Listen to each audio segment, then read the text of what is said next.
Hello, hello. Hello, my children. Hello, hello. What's going on, y'all? What's up, what's up? What's up, people? What's happening? It is that time again. Oh, y'all know. Y'all already know every Monday. Usually. Every Monday, 8 p.m. Eastern Standard Time. Let me see if I get this YouTube chat back up. I don't know why it up and disappeared on us. Hold on a second. Let me see if I can bring that back. See if I can bring that back, though. I'm not sure why it vanished. YouTube chat, where did you go? Oh, no. Oh, no. YouTube chat has left us, y'all. Excuse me, ladies and gentlemen. Just give me one quick. Let me give it one quick second. I'm gonna just put this pop filter right here. Put this pop filter right here. Actually, no, this pop filter is legit getting in my way. Wait, what's happening? What's happening? I'm seeing some people going ban this dude Fostings. Oh no, we are not gonna disrespect the mod Fostings. Oh no, Fostings is the GOAT, man. Fostings keeping everybody in line. But what's up, people? What's up? Give me 1 second. I'm fixing the YouTube chat so it shows up on stream. I'm not sure why it disappeared on us for whatever reason. Just 1 second, ladies and gentle germs. I apologize. Apologize. Shout out to South Park. Let's see. Widgets. Chat box.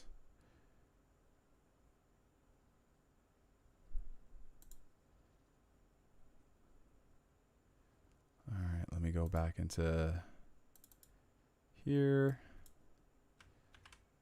Well, it says the same thing, so I'm not sure why it's...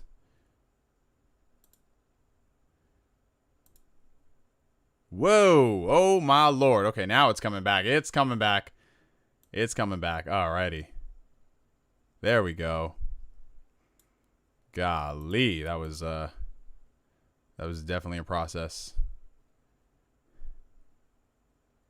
Hold on. I don't see. Let me pull up the chat again. Oh god, yeah, there is something going on in the chat right now. Hold up. Let me go take care of that.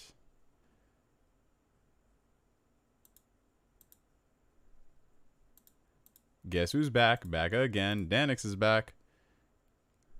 Hold on, I'm trying to see because the thing is, it's coming up on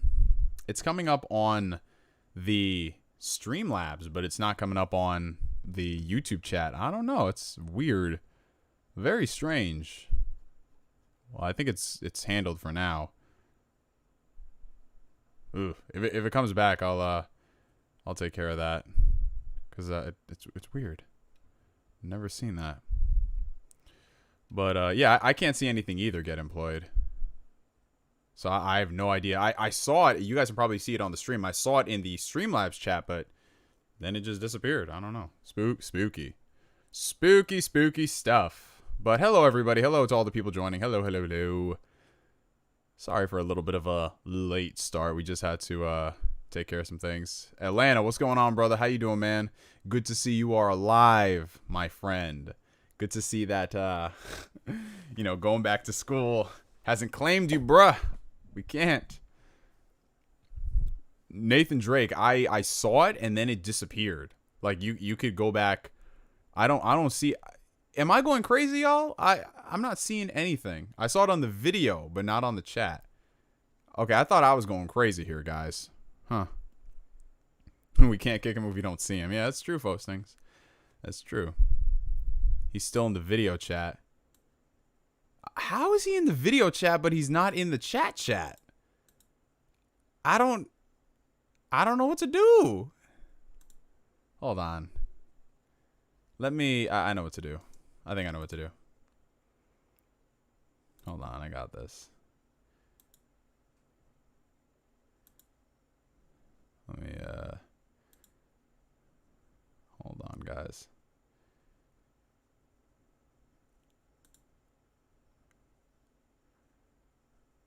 I got this.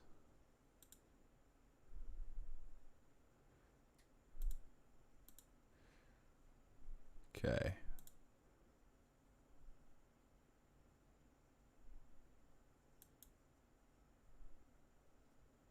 Timed out. Nah, I didn't want to hit timed out. I'll report. All right, there we go. There we go. I took care of that for right now, so it's good. Should be taken care of.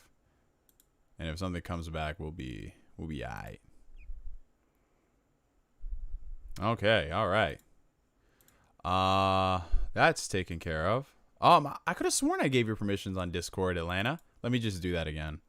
What's your name on Discord, Atlanta? I keep calling this man Atlanta.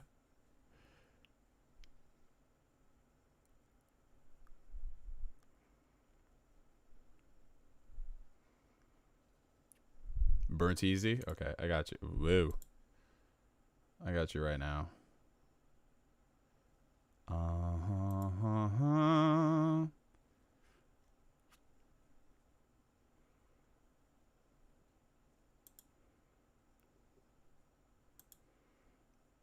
Got you right now, Atlanta.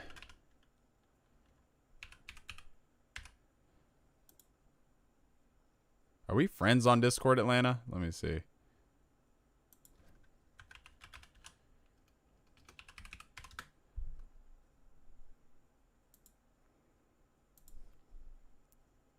I'm gonna go ahead and add you, bruh. I think that's you right there. I want to say that's you right there.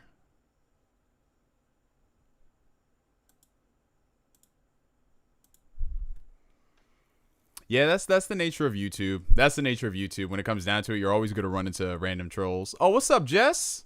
What's up, girl? How you doing? Shout out to Jessica Tozo. She's one of the homies out here in the real world, as people say.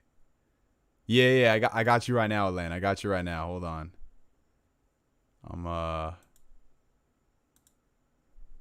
I just sent you a friend request, and then I'm gonna add you to the thing. Alrighty. Damn, Neo a simp? Nah, we just have these things called female friends. But yeah, we'll go ahead and get this stream on the road.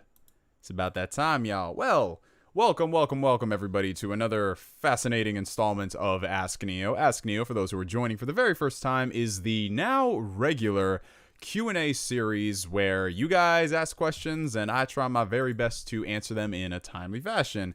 Regulars for the show will know that it usually doesn't pan out like that, but I do try my very best because I like to give y'all my in-depth thoughts and analyses because a lot of y'all ask some really good questions. So, of course, at the beginning of every show, we have a couple of bits of housekeeping to get taken care of. So down below in the video description, if y'all want to check that out, we have a couple of links worth mentioning. The first link is the link to our Discord community, the Phantom Weirdos, which is just a great place to congregate if you want to find your next best friend to play a co-op experience, or you just want to share some funny memes. That is the community for you. It is run by the fantastic Gabe. Shut up, Gabe. He's the Discord manager. He does a great job over there. And yeah, I just love seeing the interactions of people on that.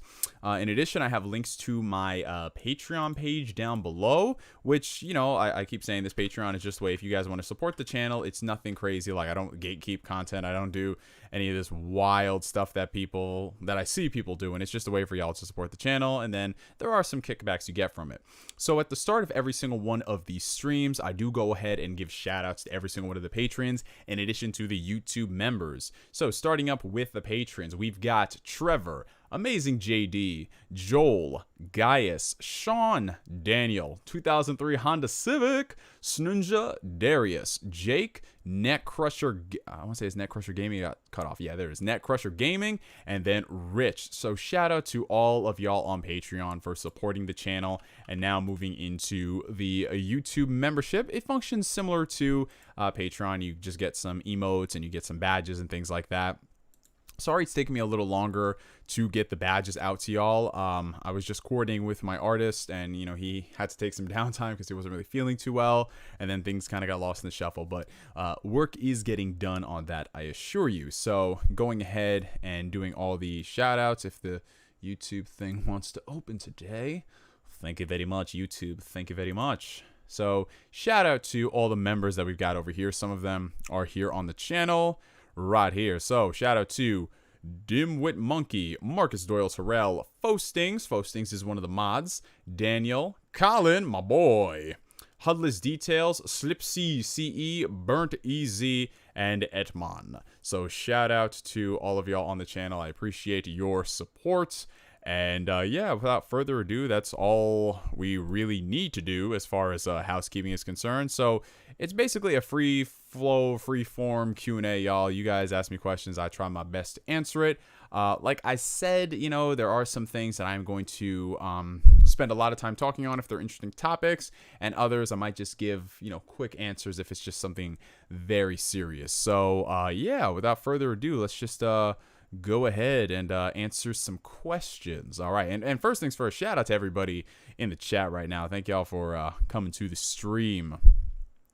All right, so let's see. Okay,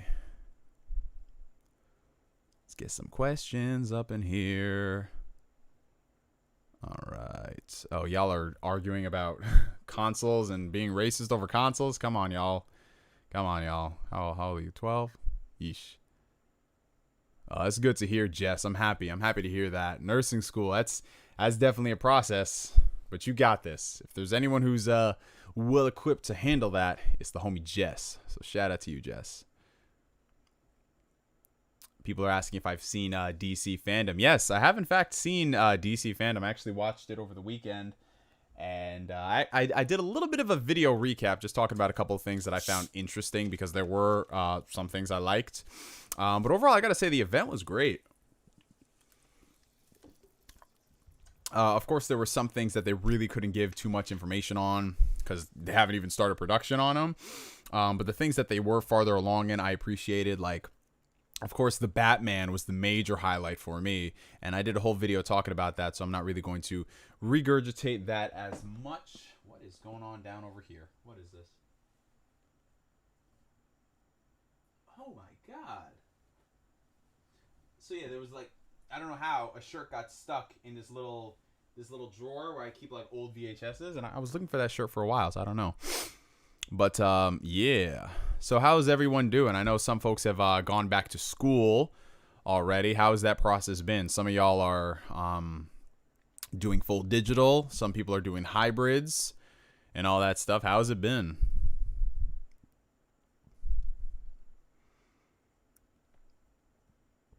Oh, Colin, my boy. Welcome to the stream, man. Welcome, Colin. And of course, shout out to the mods, Fostings and Danix. We're going to try doing these streams a little bit earlier to account for a lot of the international viewers. So we might move them up some weeks. They might be like at 7 p.m. Eastern Standard Time. Some might 8, you know. We got to use Zoom to make sure our attendance is... Oh, God. Fostings is on it. Fostings is like, nah, not today. Fostings is on it. Nah, you just got to ban it. You just got to hide the user. Yeah, don't worry. I look at it like this. For every account that person has to make, it's literally just one click for me to ban it, and then all you have to do is just go and create new Gmail. So it's funny, guys. It really is funny. So don't be stressing about it. We just sit there, ban it. They got to go create 46 different Gmail accounts. In the UK, we're on summer break, as you guys call it. Ah, got you. Yeah, over here, a lot of the schools have elected to start early, you know, to make up for, like, what they're doing is they're starting early so they can end early, so they can avoid the holiday rushes, which is weird because it's kind of like, okay, so you want to end a week early so you give people time to go home and it's not crowded. But when they realize the holiday season's always going to be crowded, so it's kind of like, what? Yeah, that's one way, Dimwit. Hey, what's up with you, Dimwit? Welcome to the stream, brother. Hey, Neo, I'm starting college in a week. Any advice? Well, I had a lot of advice for the college experience, but I think a lot of that, it's not that it went out the window given the current situation, but it's definitely not as applicable because, you know, things are so weird.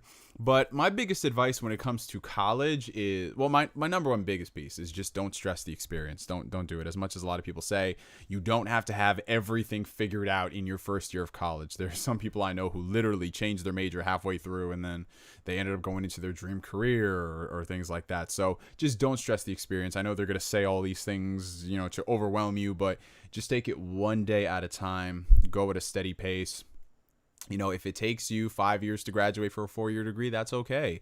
As long as you go at your own pace. I've seen people who literally stress themselves out and they age 5 to 10 years all within the manner of 2. And it's not a good look. But, so I just recommend, just take it at your own pace, learn the way that you want to learn. And that's one thing I did like about my time in college is that there were some professors who they were very open and creative with how they taught things, and they basically, it wasn't just so rigid like, oh, you have to learn it this way or else you fail. A lot of them left things up to experimentation and find out what works best for you.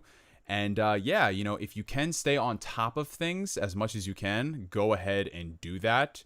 So if you can get stuff done out of the way earlier, do that, because that way you have more time to focus on your studies or, just catching up on video games or TV shows, things like that. In addition, like just general college advice things, for success, get cool with the professors. You know what I'm saying? Like some professors, if you form really good relationships with them, they'll be much more lenient understanding of certain deadlines. Cause there's a lot of people who go to college who aren't just fresh out of high school. There are people who go there, they go back to school later on, they're much older, they have kids. So if you can, explain certain things, some of them might give you, extended deadlines for some stuff. Not all the time, but it does pay to do that sort of thing.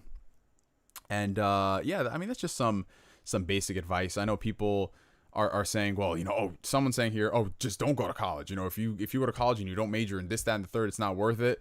I mean, he's already in college as is, so I'm giving advice to somebody who is in college. So, alrighty, let's see.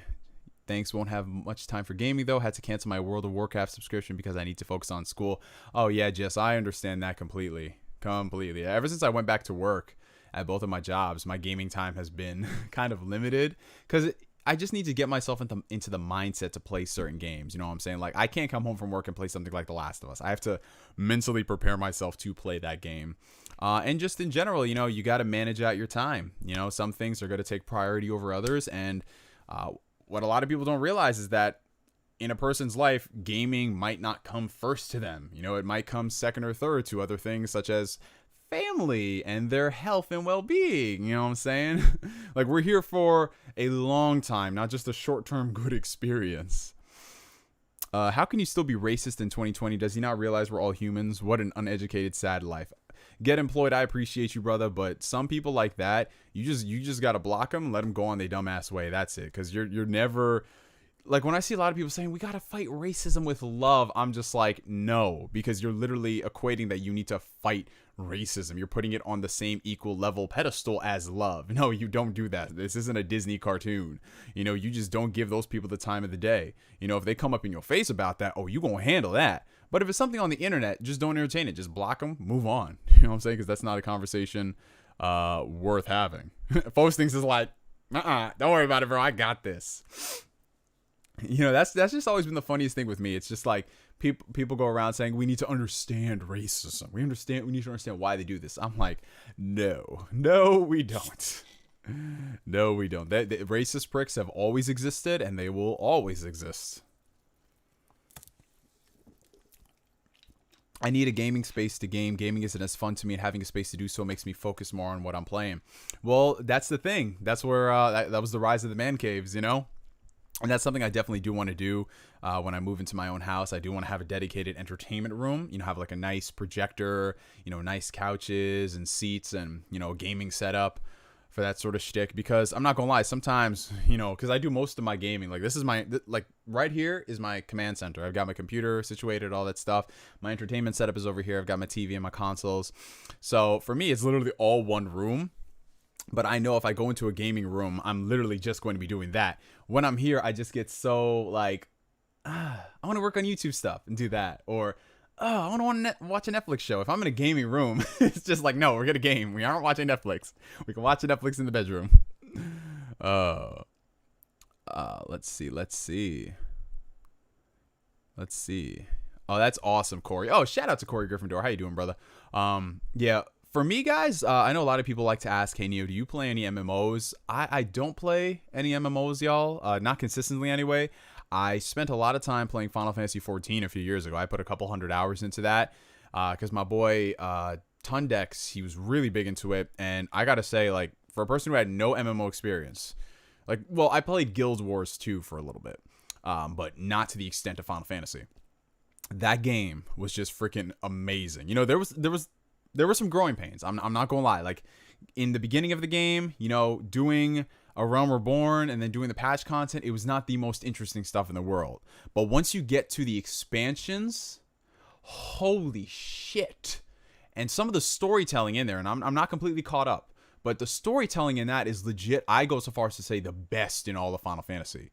You know what I'm saying? Like it's got its growing pains and its issues that they're fixing, but it's great. It seriously is, man. Command center is my jam. Yeah, I love it. Just the command center. That's true. I actually did a video on that Fear No Hate. I did a whole video because it would take me too long to discuss it. What's your take on Battletoads? I like the animation, but I don't think the humor is as charming as the devs thought it would be. So I played a little bit of Battletoads. I played about an hour or so, which is like a third of the game. It's not a long game at all. And I'm actually enjoying it. I'm enjoying it a lot more than I thought I would. Granted, I went into it with low expectations, but I really like the aesthetic, the vibe of it. I think it's a solid game. However, the lack of online co-op is a big deal breaker for me for replayability.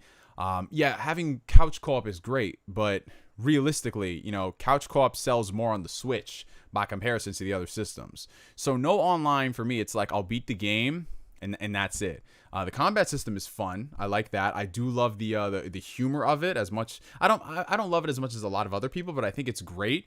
But you know, it's just it wasn't, I guess, that dramatic return to form that we wanted. It's still decent though. Like a lot of people saying it's terrible, it's crap, blah blah blah. It's really not. It's legitimately a decent game. It's a solid. You know, it's a solid, for me, in my opinion. It's like a solid 6.5 out of 10. And it's better than a lot of the other Xbox games that I've played. But a lot of people look at 6.5 out of 10 and they're like, oh, it's terrible, it's crap. But you know, for $20, there's a lot worse games you can buy for $20. But I forgot we have a couple of super chats here. So we have a $4.99 super chat from the longtime viewer Asbel Launch 100. You can't just upload a video and then go live at the same time, Neo. That's what I do, man. I am legit. I legit be flipping the script on people. They're like, what? What do I watch? What do I watch? Is it the stream or do I watch the video? But yeah, we went ahead and we did that. But it was the video talking about DC fandom for those who were interested. And I think that's like my first non-gaming video I've uploaded in a while. Well, since the case closed one, but that was in June. So yeah, it's been like 2 months. Holy crap. But yeah, so I did that video. And then we have a $10 super chat from another one of the longtime homies and viewers of the channel, Marcus Doyle Terrell. Real talk. Let's talk relationships. Do you think they're a waste of time in your 20s? It'd be a breath of fresh air to meet a person who doesn't have some sort of baggage from an ex or etc. Well, first things first, Asbel, Marcus Doyle Terrell, thank you guys so much for the super chats. Again, super chats are just a way for y'all to support the channel. And remember, like I said, we keep it real around here. We don't just talk about gaming, y'all. We talk about everything. We talk about politics. We talk about, you know, all kinds of things. So Marcus's thoughts on, well, he wants to know what are my thoughts on relationships as a whole. So dating in general, you know, is going to be a stressful process as is. And nowadays it's become so freaking ridiculous with the rise of social media and people's egos getting inflated. Do I think that dating as a whole and being in a relationship is a waste of time? No, I don't, because when you're dating somebody, you know, in the old school sense, dating because you want to end up marrying them. That's how it's been for the longest time. And that's how, you know, I think it should be viewed as. You know, if I'm dating somebody for 2+ years, I'm not looking at it as like, oh, well, I'm just going to date them for another year and that's it. No, I'm in it for the long haul at that sense, in that particular way of thinking. So I don't necessarily mind that, you know, because if you're dating long term, if you're dating long term and your goal is not to really marry them, like, what do you want? Companionship? Because you can have companionship that's just a different kind of relationship as is. So in your 20s, though, it's going to sound weird. Okay. It's going to sound very contradictory. I know.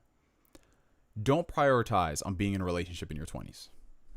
Don't do it. Don't go out there saying you want a relationship, because if you go out there and you talk about, I want to be in a relationship, I want to do this, I want to do that, blah, blah, blah, blah, blah, it is not the same way as you grinding to build a business, you finishing your degree, any of that stuff.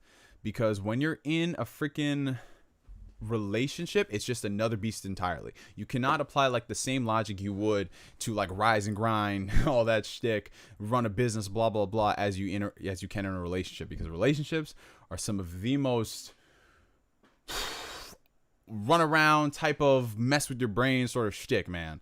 So I always tell guys that, focus on what you're doing as far as in your life, like to quote alpha male strategies, focus on your purpose and your passion, and then the relationship stuff, that comes later. You know what I'm saying? Casually date if you want to, but don't really go ahead and throw all your eggs in one basket thinking like, okay, this is what it is going to be, and it has to be because I want a relationship because it's a status. You've got so many years to worry about those sort of things. You know what I'm saying?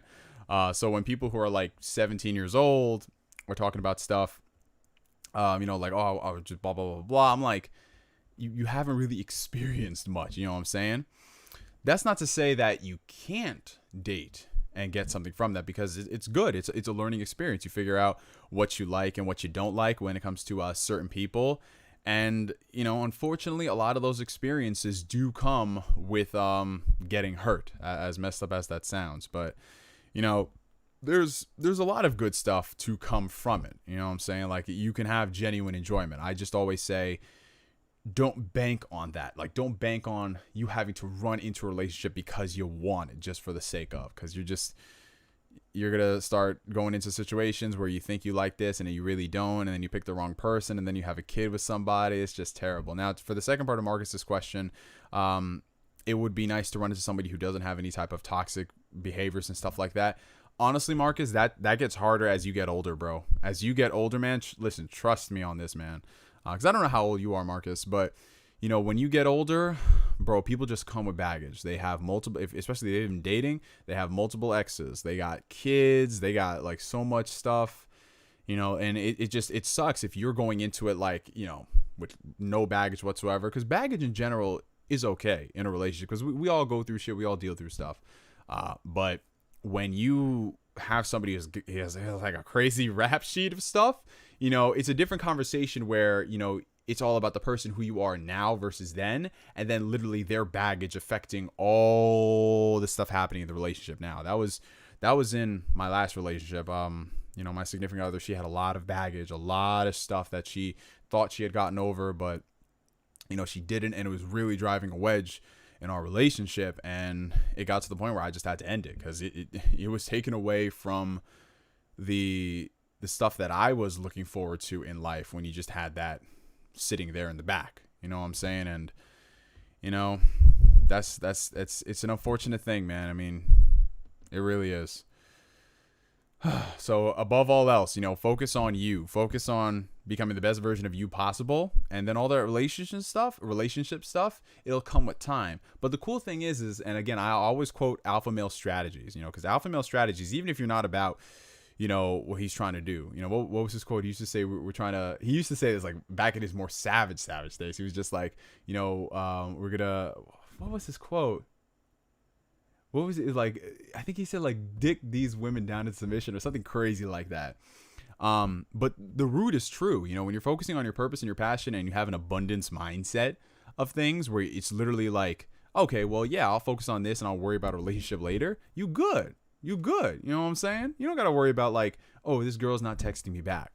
So go ahead and go to the gym, go play your video games, go read your books, go out for a drive. You know what I'm saying? Like, don't worry about all that other stuff. Yeah, bro, exactly. Oh, you're 24. I understand baggage comes with every relationship, but some people let that shit ruin their lives. Meeting some of the baggage who has their shit together is rare. Exactly, bro. Exactly. It's an unfortunate reality, man. But you just gotta keep on. LOL, these are the terms y'all use. No, I was quoting somebody else, Bree. I was quoting somebody else. Bree, you've been to enough streams already. You know how I am. But yeah, that's my long answer to the question. Alrighty. All right, let's get back to some other stuff. Okay. Saw you on the Iron Lords podcast. Good stuff, man. Thank you so much, RR. Thank you. I appreciate that. Yeah, for those who are unaware, last week I was actually on 2 podcasts. I was interviewed by my friend Persona Speaks on his channel, where he interviews a lot of people in the community. And then I was invited on to the Iron Lords podcast, which was just a ton of fun, man. Like, oh my freaking God. If you guys haven't, go check out that channel. Like, when I say it's one of the best podcasts around, it is great. The discussions they have, just like all the inside jokes and everything, they're legitimately dope people. And I loved it. Oh God, we're talking about Knack in the chat. Hey, shout out to Knack. Knack is king. Knack is back with a vengeance. And Knack will legit change gaming.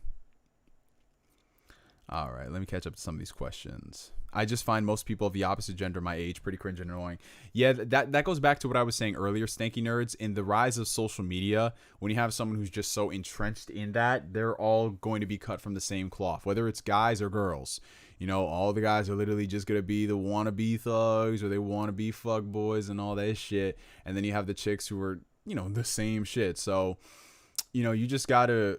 I filter out all those people. You know what I'm saying? Like, if a girl takes certain types of photos on Instagram, I'm just like, nah. I'm just not. I know what you all about. You know what I'm saying? Same thing for certain dudes. You know what I'm saying? If one of my homegirls is asking for me for like, oh, what do you think about this guy here? And I just look at this and I'm like, nah.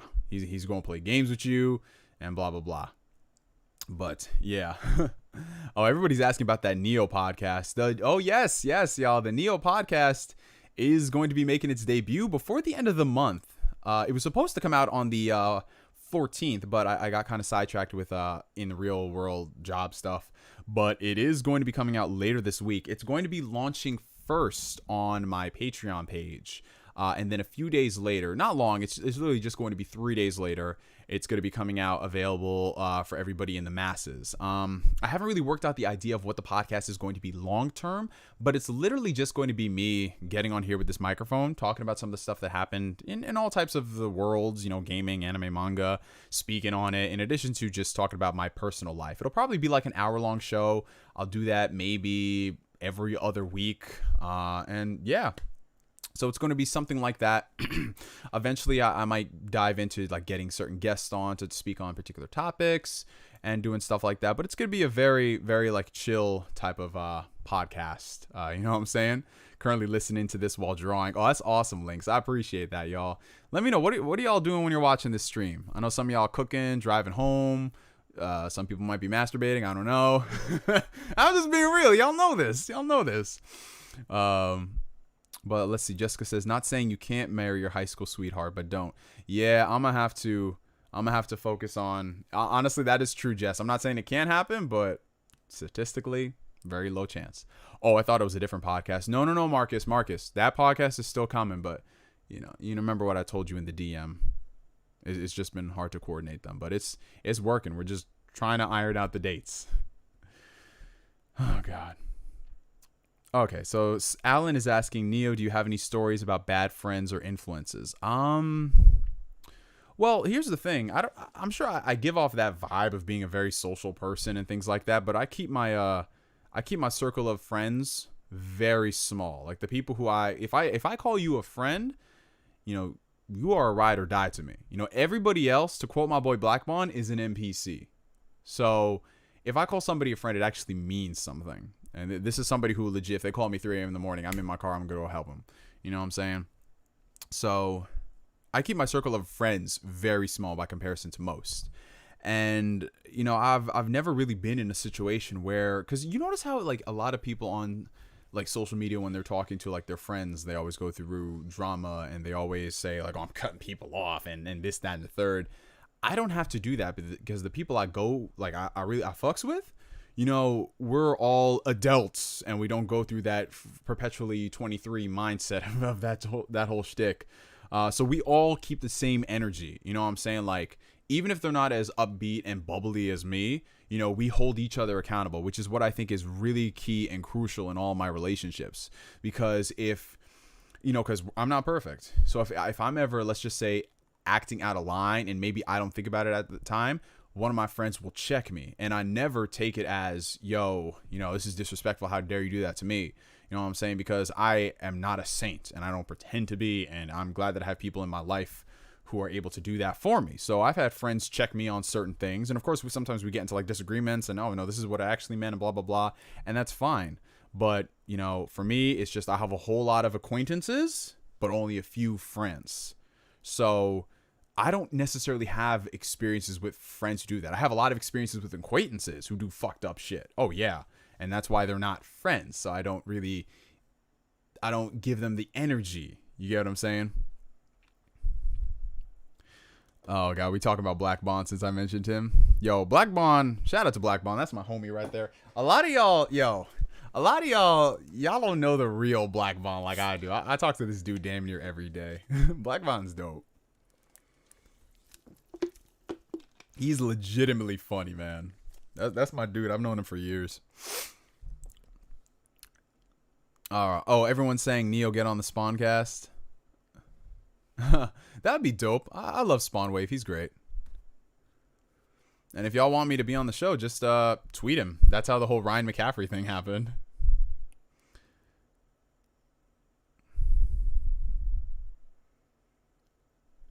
Let's see. Didn't Steph Curry marry his high school sweetheart? Yeah, I'm not saying it can't happen, but the statistics and the odds are very slim and few and far between. And even then, Aisha was talking about some crazy shit in recent years. Talk about how I just wish other men would notice me and blah, blah, blah. I'm like, chick, you married, you got multiple kids. The only person you got to worry about noticing you is your husband. That's it. That's it, man. I usually watch after work while I have a dab or two. This is how I chill Monday nights. Oh, that's awesome, Dimwit. Mondays are technically my Saturdays because I'm off from both jobs, Monday and Tuesday. I actually prefer having weekdays off as opposed to weekends, but I do have the access to have weekends off if I wanted to take some days off from the restaurant. So yeah, it's ironically I look forward to Mondays. It's great. But shout out to all the people watching. Shout out to the people in the chat. Shout out to the mods. Fostings, Danix. Y'all the friggin' best. They're my Fridays. Living that server life too. Yeah. I'm telling you, bro. When you get older, I'm going to say this much, Dimwit. I can't speak for you. But for me, I actually don't mind having the midweek days off or early weekdays off as opposed to weekends. Because if you try to go out on weekends, bro, it's damn near impossible, man. I know everyone's all about, oh, I want to do this, I want to do that. I'm like, yo, first off, it takes, well, back before all this happened, it would take forever to get into a restaurant. It takes forever to get into the club.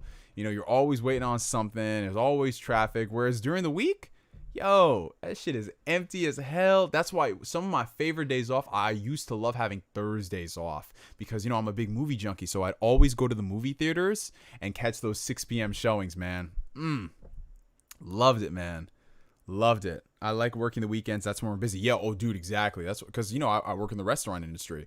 And weekends are the times where you really want to work. I mean, some weekdays can be good, but by and large, weekends is where the money is. So shoot, I'm fine. Every now and then I'll take a Saturday off or something. I'll be good. You get back on that gym grind, you got to be sore as fuck. Absolutely, Marcus. So the gyms are supposed to be opening up here in New York soon. They actually opened, well, Blink Fitness opened, I believe today, a couple of their locations, not all of them, of course, because the New York City has a different set of rules as opposed to New York State. I work out at 24 Hour Fitness, and they haven't announced any plans on reopening here. So I don't know. I'm just waiting. You know what I'm saying? I'm still going to work out at home until they open up. But yeah, the way they're talking about how they're doing certain things, I'm kind of skeptical unless they've changed it. Because they were talking like closing the gym down. I think it was like, every hour, every other hour for half an hour, things like that. And I was like, what's the hell's the even point? You got to like reserve your time to go to the gym. It was spooky. Tenet is coming out in a few days here in London, but I'm not sure if I want to go to the cinema because of COVID and shiz. Yeah, you gotta, honestly, you have to, as weird as it sounds, you got to pick your battles. You got to pick your battles on what you can tolerate going outside and doing stuff. And I would just tell you this, guys, like I work in the airline industry and I work in the restaurant industry. Two industries that have been hit the hardest when it comes down to all this stuff. And I would tell you this for a fact. That has not stopped people. Bro, people are still flying and people are still going out to eat. Like, it's just crazy. And at both of my jobs, we take the precautions to make sure everything's clean and sanitary and safe and all that. But oh boy, it's wild. Neo got everybody on that gym grind. Yo, I try to lead by example, Marcus. I try to put that in the universe for all the people who are my age, people who are younger, maybe even older. You know, we can love all this gaming shit and still be fit. You know what I'm saying? Like, y'all remember the early days, you know, skinny looking Ethiopian Neo just chilling there. Like, my arm was legit this. It was this skinny. Like, I got to go find old photos somewhere of what my arm used to look like way back when. But it just, bro, I'm telling you, this gym shit is life for me, man. Not life to the point where I'm going to run out there and work out during a pandemic. But it's a part of me. It's never going away. I started working out and I never lost that. I still haven't lost that spark, bro. It's crazy. No pun intended. I'm not trying to make it funny. Let me show you this. I'm trying to find these really old photos of me, but I have to scroll all the way back on my Instagram.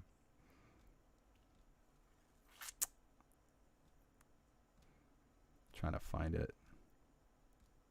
Okay, I'm back in 2015. Oh, these are old school Staples days. Oh man, shout out to Staples. Damn, this is the legit Frohawk Neo. My God. Damn, my hair. No, I had a flat top. I straight up had a flat top in 2014. Holy shit.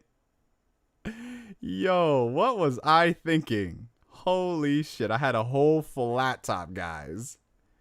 Oh my God. Oh my God. This is just memory lane right now. Where are these photos?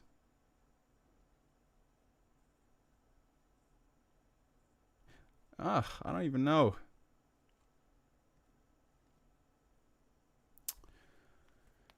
Bro, that flat top. Yo, I had a legit flat top in 2014, y'all. Ugh. But yeah, this was my very first progress pic. Let me show you guys. This was 6 years ago. March 21st, 2014. I started my fitness journey on March 14th, 2014. And this was my legit first project pic. I don't know if it's going to focus much because I don't have autofocus on. So that was finger, where are you? Here it is. So this was me when I first started. You know, I had a gut, I had like bigger love handles, and I was just very bloated all the time. And then, you know, it like after, you know, some time, it had, you know, the gut started going away and the bloating disappeared. But that was my first progress pic, and I just remember looking back on that and I was like, oh my God, this is amazing. I did this shit. And then it just kept going from there, you know? God, I'm getting nostalgic now. Oh Lord. So this was the birth of the flat. This is the birth of the flat top right here. This is the birth of the flat top. Look at this, guys. This is the birth when it was like so little. Oh my God. Look at that. Oh man. Wow. How did you get rid of bloating? So for me, when it came down to bloating, it was, you know what it was? It was an imbalance of, in my case, electrolytes. So it was just a lot of sodium with a lot of carbs, a lot of fat, things like that. What really helped me was just cleaning up the diet, moderating that, and also drinking apple cider vinegar. That really killed all the bloating. I drink apple cider vinegar every day, and the bloating is just, it doesn't come back. Imagine Neo with a bald head. I've never gone full bald, but I've had like really close to bald. But I do like having a lot of hair, or at least somewhat hair. I'm thinking of I want to grow my entire fro out, and then I just want it to be like up to here. Keep the high top, yeah. What's good, bro? Much love from the Bronx. Hey, shout out to you, Michael. You ain't that far away from me. We're like, well, depending on what part of the Bronx you at. What part of the Bronx you at?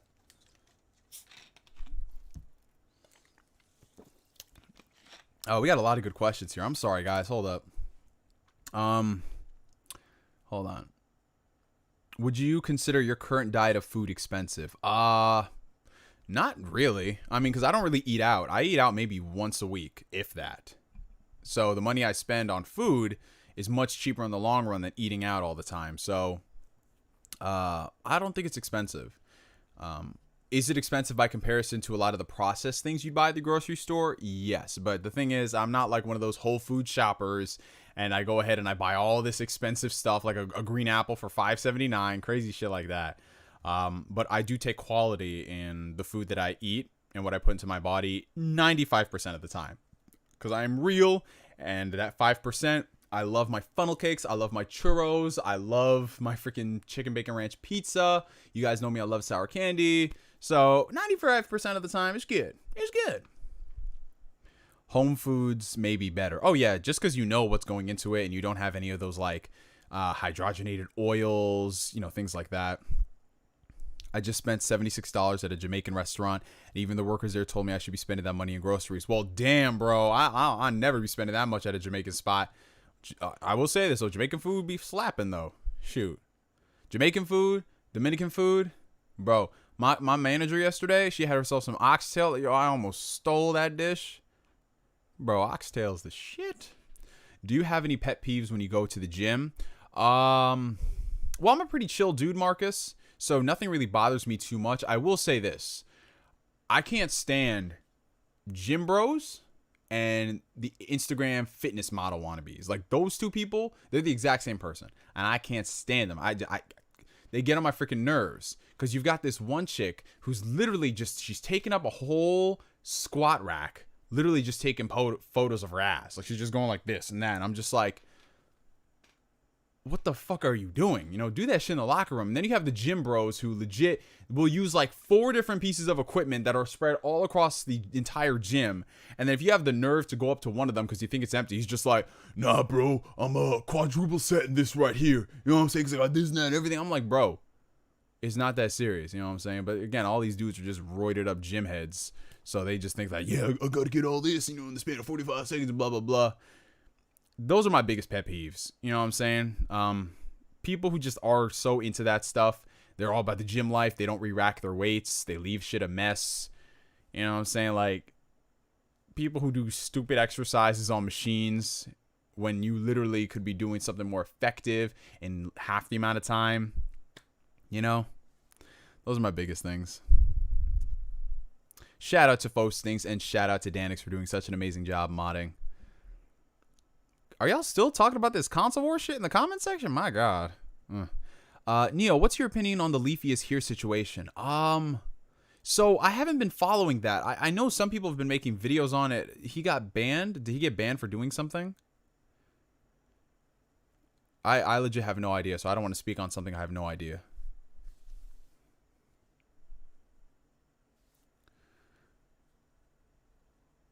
I've been friends with this guy for some years now, but nowadays I've noticed that he becomes a totally different person whenever I do something he doesn't want me to. Do I cut him off or try to fix him? Well, I don't know the full context of that story, Ghost Rider, so I can't say for certain what you should do. But what do you mean, like, what's the context of it? Like, let's just say, for example, are you playing like a game and he doesn't like that, so he talks shit at you for it, or what? I need to know. Thoughts on the dope Batman trailer? I actually did a full video on that, Soggy Dogs. So if you want to check that out. Do you take any protein shakes? Yeah, I try to get a protein shake in at least once a day. Not necessarily because it has all types of like amazing benefits. It's not going to help you build muscle faster, but it's quick protein, and if you have good quality ingredients, it's a good substitute. I think a good topic for your first podcast would be how to ignore negativity in our chat, or how to ignore negativity. Our chat needs to learn how to ignore console war BS that someone likes to start. That sounds like a good topic, especially because I've been on YouTube for so long. I think so. I might make that one of the episodes. I'm gonna credit you, man. I think the stream is lagging. Is the stream lagging? I'm not noticing any dropped frames, you guys. Hey, Neil, what do you think of Xbox's business model where their main focus isn't the console? Do you think Game Pass could work as their main income, especially on mobile? Well, I understand where Microsoft is going in terms of trying to build the ecosystem. It's not about the console. It's about where you play the games, Xbox, PC, mobile. So if it pays their dividends and the revenue stream equates to how much they could have gotten from a console, then I think it's really interesting. I think the gamers benefit for having the options to play that, because in every scenario, Microsoft is going to be making money, whether you buy the games on PC, whether you buy them on Steam, or if you play them on Xbox Series X. Now, it remains to be seen if it's really sustainable long term, because it goes against the conventional norms of things and how it's done. But like I said, I don't get paid enough to really worry about those things. So provided they keep coming out with quality games, that's what I want to see with Series X. With Series X, I want to see games like Fable. I want to see it on the level and scale where it should be. You know what I'm saying? I want to see all those type of games. And if they can give us those type of games, then I'm okay with it. So we'll see.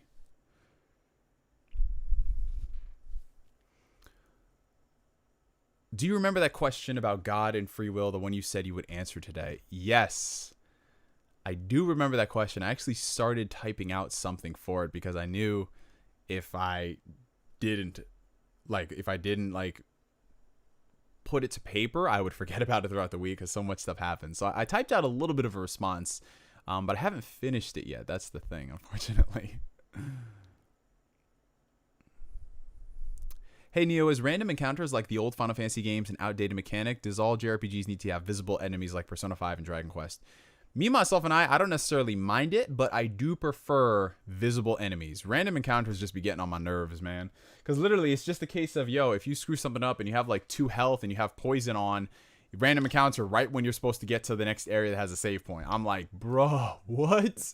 So I'm not the biggest fan of random encounters.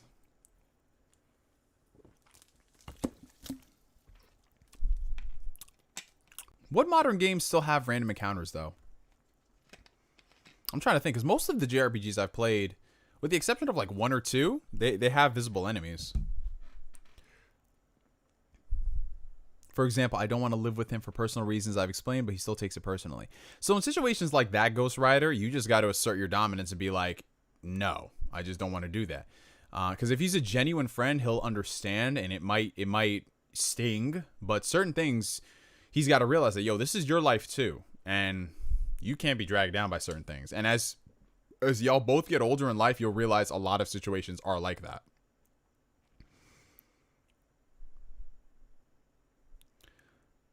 Yeah, the Xbox Game Showcase, it had too many CGI trailers. Too many CGI trailers, not enough gameplay. World of Final Fantasy has random encounters. Well, I last time I played that game was like 4 years ago, so I don't even remember that game. Dragon Quest XI S and 2D has random encounters. Well, I mean, that's to replicate the older experience, so that makes sense. Oh, what Danix is talking about, where's the likes, people? Uh-oh. Are there no likes on the stream? Oh, no. No. We cannot have that. Danix is calling y'all out. We're an hour into the stream. 112 people watching. Where are the likes? Let me see what these likes are looking like. Hold up. Let me see what they looking like for a second. Let me see. Hold up 1 second. I hate how a YouTube is literally like you have to jump through 40 different hoops just to click on a video. A video like you're doing right now, like live. It's like, bro, come on. Yo, we got to get them likes up, people. Support the channel. Get them likes up.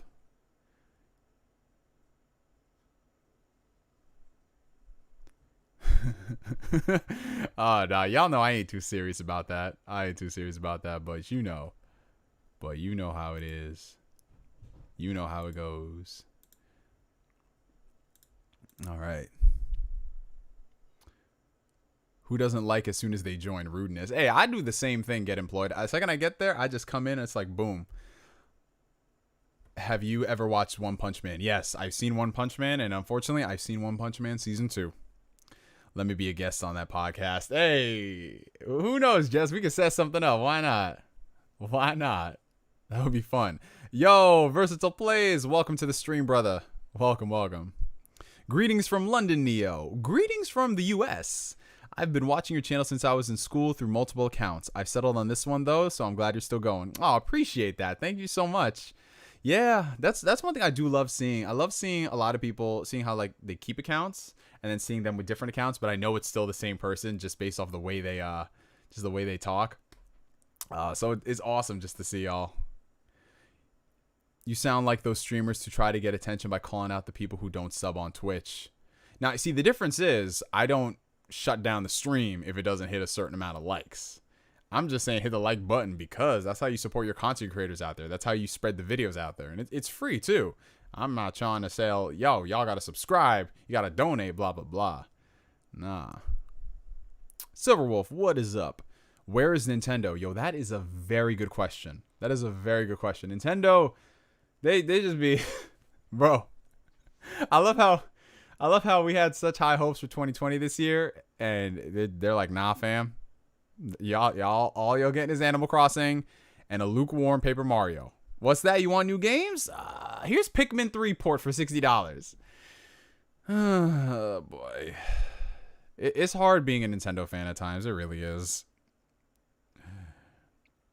There have been rumors about I feel like every week there's a rumor that there's a direct coming out this week. I feel like that's how it's been. But to be fair, we've seen a lot of directs recently. Like we had that partner showcase, which was that shit was bullshit. They should not even show that shit. They should have put that shit in the main direct. Hey Neo, I have a friend which I play almost every day with, but we have really, really, really different opinions on Xbox and PlayStation. It concerns me about the future because we play mostly PS4. Well, here's the thing, Lynx. If a console war is dividing your friendship with a person, you got to start looking at new friends. I'm being real about life for a second. Like, I have friends because I like them as people, not where they play their games. So I have people who only play on Xbox and I play on PlayStation, but we still talk and communicate and talk about games. Why? Because we love gaming. But if there's someone who's going to say, I'm going to stop being your friend because I'm switching from PlayStation to Xbox or vice versa, yo, I'm trying to be nice here because, you know, I'm a child of God. But you got to reevaluate some of them things. Oh, God. Yeah, get employed, exactly. If I was like one of those Twitch people, I'd be like, there's 100 of you people watching and nobody has joined the membership. Like, if you have $5 to go to McDonald's, you can support your content creator on Twitch. Swear to God, those people get on my nerves. Oh, God. World War III. That was January this year, right? Oh, man. Time is... Where is the time gone? We're almost in September, y'all. Oh, wow, Neo. You sound like OJ. Oh, God. I'll be doing a video on it later, but I got a tip from a GameStop employee on some info about when the consoles will be dropping. What's your thoughts? I think that both these consoles are going to be dropping in November. One of them is going to take 1 week. The other is going to take the other week. And there's going to be 2 weeks out of the month where they don't drop any consoles. That's just how it is. And I feel like every week there's new rumors about the console's price and release dates. And guys, it's going to happen in November. It's just November. It's just November. It's going to happen in November. If one of them drops in October, that'd be surprising, but it's going to be November. Exactly. We're almost in September, y'all. I can't even believe that. If you could create your own ideal game, what would it be? Well, since I was just talking about superhero games, I would love to play a Daredevil game where you play as both Matt Murdock and Daredevil. So in the morning, you play as Matt Murdock as he's investigating crime scenes, LA Noire style.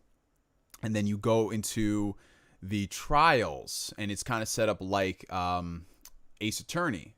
And then at night, you play as Daredevil, and you have the combat that comes with it, and you can discover things that can help with the investigation you're doing in the day. That's like my pitch for a Daredevil game, and I've been thinking about that for like the past couple of months now.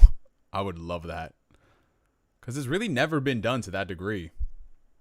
Oh, yeah, I do remember that Daredevil game, Dimwit. You're right. You're right. Oh, God, Kim Jong-un. Yo, I will just say... So, wait, Fear No Hate is having problems with the stream buffering. Is anybody else having problems with that? Because on my end, it's saying no dropped frames. I just want to make sure. That sounds like a Superman game. Daytime is news reporter where you question people and balance social links and being Superman. That's not a bad idea, Nate and Drake, but I feel like that'd be very boring as Superman, you know? Like social links as Superman? I don't know. So everything is fine. Maybe you need to refresh either your app or the browser. Fear no hate. That might be the issue. Hello, IT. Have you tried turning it on and off again? God, who knows where that reference is from?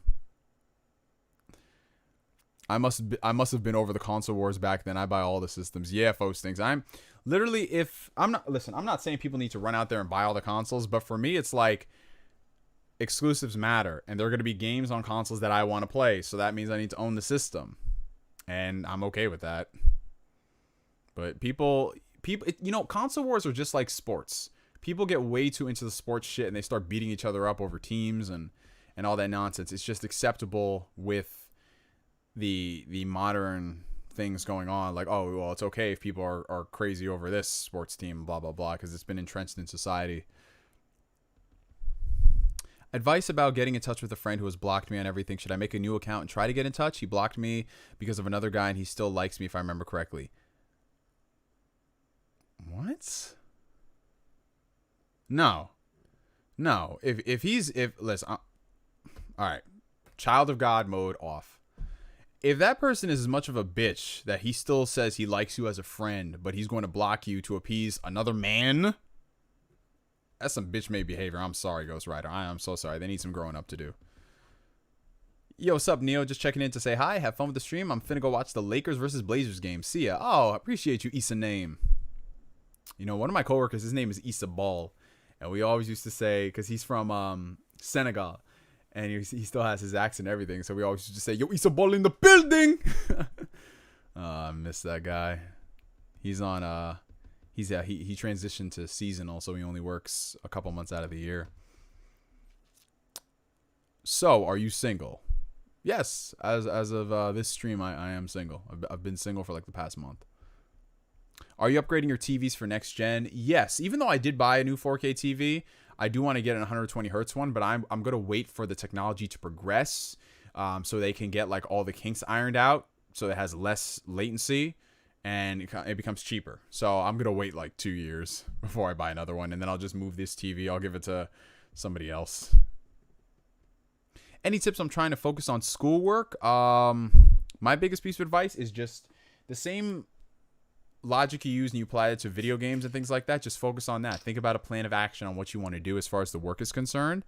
And yeah, don't be averse to looking up tips and tricks online of things you need to do to help further your way of studying. Like, so for me, when I was in school, repetition was everything, so it was a case of me understanding it. And once I understood it, it was just making sure I understood it 3 times over.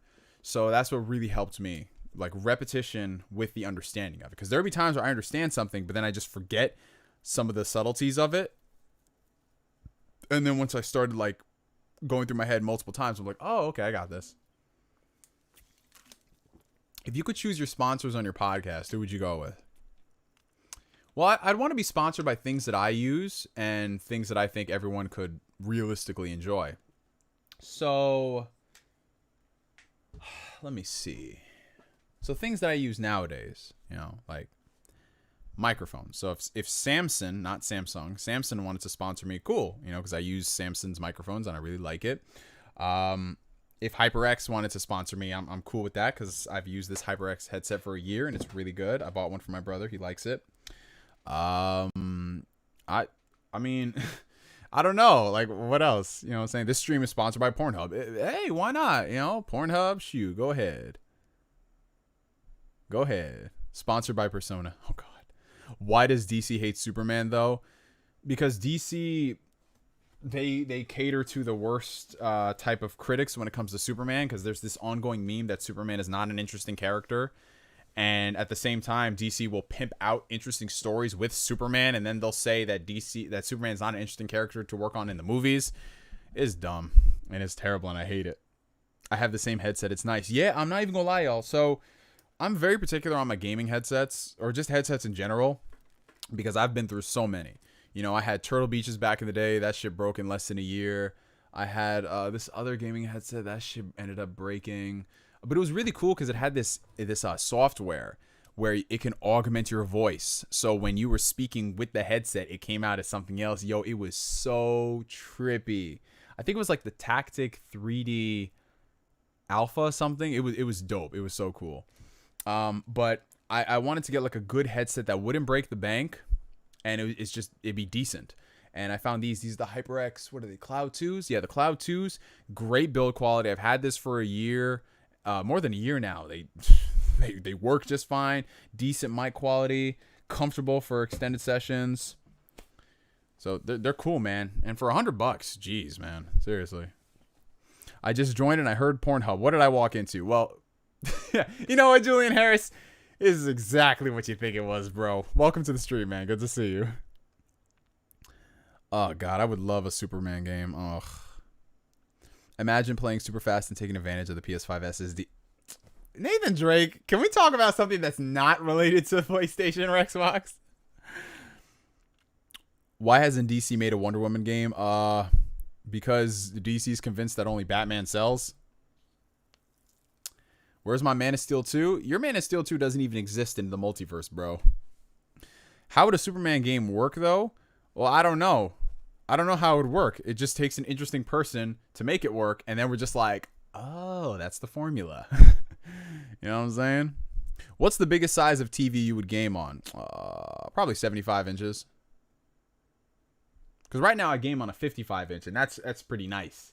But, you know, in the entertainment setup, I want to have a 75-inch. There's not knowing what to do with him, and then there's killing him, making him a villain, and breaking up his family. DC hates him, bruh. Well, because you know what they're doing, man? They're deconstructing him. They're making it so, oh my gosh, like, wow, look what we're doing. Superman's a villain, and oh my gosh, you can kill Superman, and oh my gosh, no happy endings. It's kind of like what Dan Slott was doing with Peter Parker. Shoot. Snyder Cut trailer thoughts. Ezra Miller runs stupid. Yo, he still does run like he's got to take a shit, bro. Oh God, I don't even know why they cast him. Yeah, but I saw the Snyder Cut trailer. Like I said, I watched Justice League very recently, like within the past couple months. That was not a good movie. I would rather watch Batman versus Superman. I would rather watch the extended cut of Batman versus Superman than Justice League ever again.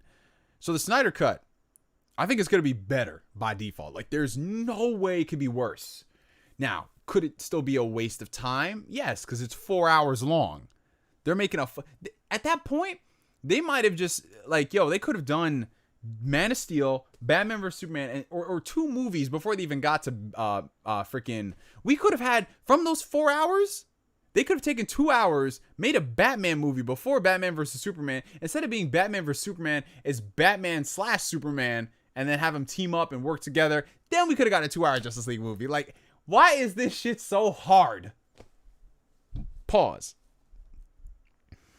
Nah, Justice League is not better than BVS. Oh, hell no. I will argue tooth and nail. Justice League is worse than BVS.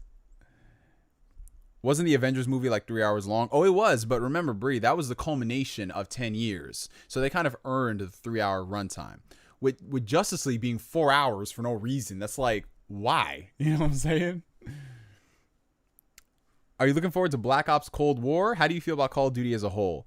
Well, to be honest, the only attachment I have towards Call of Duty these days is the zombies mode. Competitively, I don't really play much of the multiplayer. Warzone, I only play a few hours. I appreciate the fact that, you know, Warzone's taken off. A lot of people enjoy it. That's great. But for me, it's always going to be zombies. The campaigns, some of them are good. Others are whatever. So if this new Black Ops game has a great zombies on the level of Black Ops 3, I'm probably going to pick it up. But in general, Call of Duty for me is not a franchise I rush out towards. Like, I had my period where I enjoyed it. I had my period where I hated it. And then now I'm just kind of like indifferent to it. You know what I'm saying? So those are my thoughts. Why did they make RPG game in Gotham Knights as small Marvel's Avengers and microtransaction and Darkseid looks weird as shit in the Snyder Cut? I love how he's just talking about all that stuff. Avengers and then Darkseid. What the fuck? Yo, that's hilarious, bro. But yeah, again, I did a whole video on that. I just need to wait to see more as far as what they're going to do with the ecosystem of those games. So I'm not going to write them off completely. Is anyone really excited for Shang-Chi and Eternals? Like, be honest. Yes. What? Yo, this is what I don't understand about some people. Some people are just like, why are people excited about them doing these different movies? Yet they're gonna complain like, Iron Man's in every movie. Like, we want something different. Bro, I was one of those people when Guardians of the Galaxy came out, the first one. I was like, yo, who's asking for a Guardians of the Galaxy movie? I saw that movie. I shut the fuck up. I was like, oh, that was great. So for me, I'm like, yo, bring on Shang-Chi, bring on the Eternals, bring on Miss Marvel, bring on everybody except Squirrel Girl. I'm good with that. I'd rather than watch him do like a fucking Kingpin movie than Squirrel Girl. But yo, I'm all down for all that stuff, man. I do just, yo, can we get a good Fantastic Four movie? Why is Fantastic Four and Superman the two things that people just like, they don't know what the fuck to do? Like, Fantastic Four should be so easy. Like, we have the template. It's called The Incredibles. I ain't excited for the Eternals. I don't like that they gender bending and they race swapping. Well, they race swapped Commissioner Gordon in the Batman movie. So are we gonna say that movie's terrible? Like, I don't know. Provided the movie is really good and the characters are still intact, I'm okay with them gender bending and race swapping to an extent. You know, if they try to bill it as, oh, we're doing this for inclusion and diversity, that's a different argument. But like the whole Fantastic Four situation, if they literally made Johnny Storm black and Sue Storm black, I don't think people would have cared. But it's the fact that they did this whole adopted angle just because they wanted the actors. And it's just like, bro, what are you doing?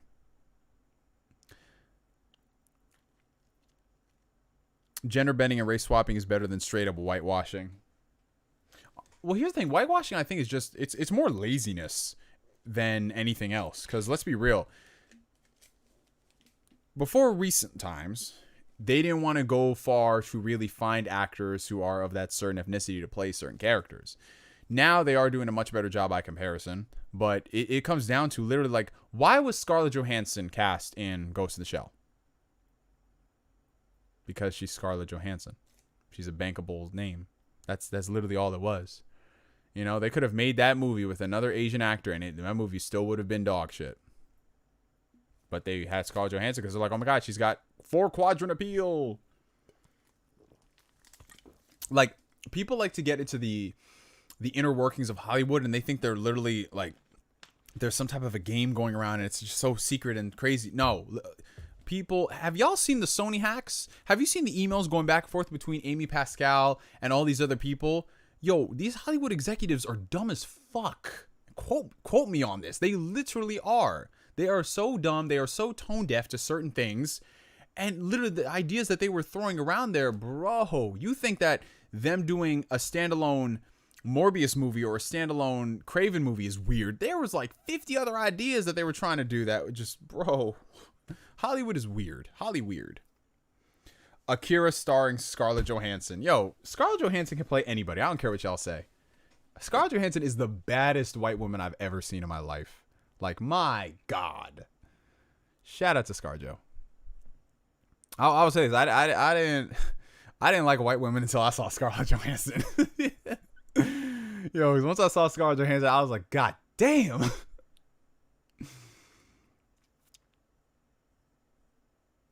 Whitewashing. I don't think it's laziness, but more publicity and appeal and shit. I don't agree with that logic, but it's more like a tried formula that seems to work. Well, laziness is a part of the publicity and appeal. Because look at it like this. You know, publicity and appeal, those are tried and true methods. Like, we want this person because that's their name, that's their star. You know, we don't want to do the work. There's the laziness aspect. We don't want to do the work to really find the stars or take a risk and a gamble on them. So it just comes down to them being lazy.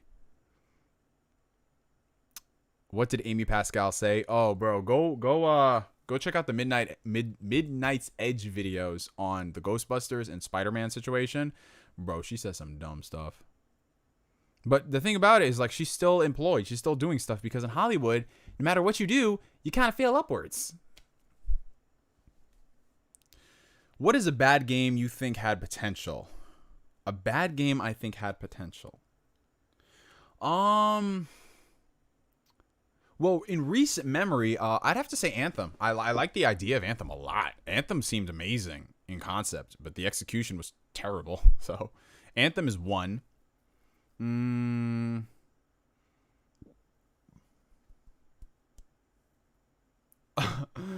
gonna piss some people off, but a lot of the Xbox One exclusives like Rise, Quantum Break, like a lot of those games.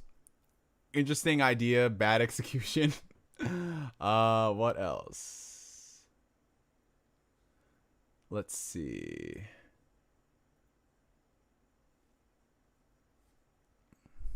Avengers, yup. Definitely Avengers. Final Fantasy 15. Yeah, that's kind of a given. Amy Pascal and Avi Arad are literally why the Amazing Spider-Man movie sank. Yup. They shut that shit down with a quickness, and they're like, reboot.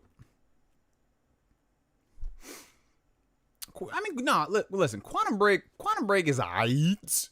It's aight, but it's everything surrounding the idea of Quantum Break that's kind of like, ugh, Like, if they just made Quantum Break a straight up, like, similar to Alan Wake, and they did their whole thing, and they want to have that movie stuff, the TV series stuff separately, fine.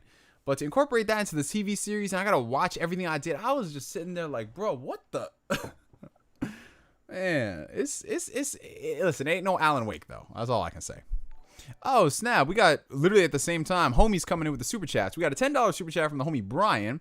Just finished Cowboy Bebop for the first time, and wow, what an amazing anime. How did you interpret the ending line, "You're gonna carry that weight"? Because I believe it means to not dwell on the past. Brian, thank you so much for your $10 super chat, and I always love hearing your anime updates, bro. It's so cool. But yeah, Cowboy Bebop, I'm going to try to dance around the spoilers here, because I know there's some people who are not into anime, some who are getting into anime, and they might not have seen Bebop. But I interpret "you're going to carry that weight" as, you can't erase the past. You can't erase what you've been through. Your experiences, those things, they shape you and they craft you into the person you are today and who you'll be years down the road. So a lot of people view that as like a negative thing. Like, oh, if you're taking all that stuff with you into the future, that's a bad thing. No, you just want to expunge all that stuff. No, because I feel that that's disingenuous. That is all a part of your journey. We got to take all the good and we got to take all the bad. So I just feel like you just take that with you as everything else. But to your point, saying I believe it means to not dwell on the past, that is kind of a part of it. You know what I'm saying? You shouldn't let that control you to an extent. You shouldn't let that be your like defining factor. Like, I can't be anything because of what I've been through. That's how I interpret that final line. And when we have a $5 Canadian super chat from the homie Colin, my boy.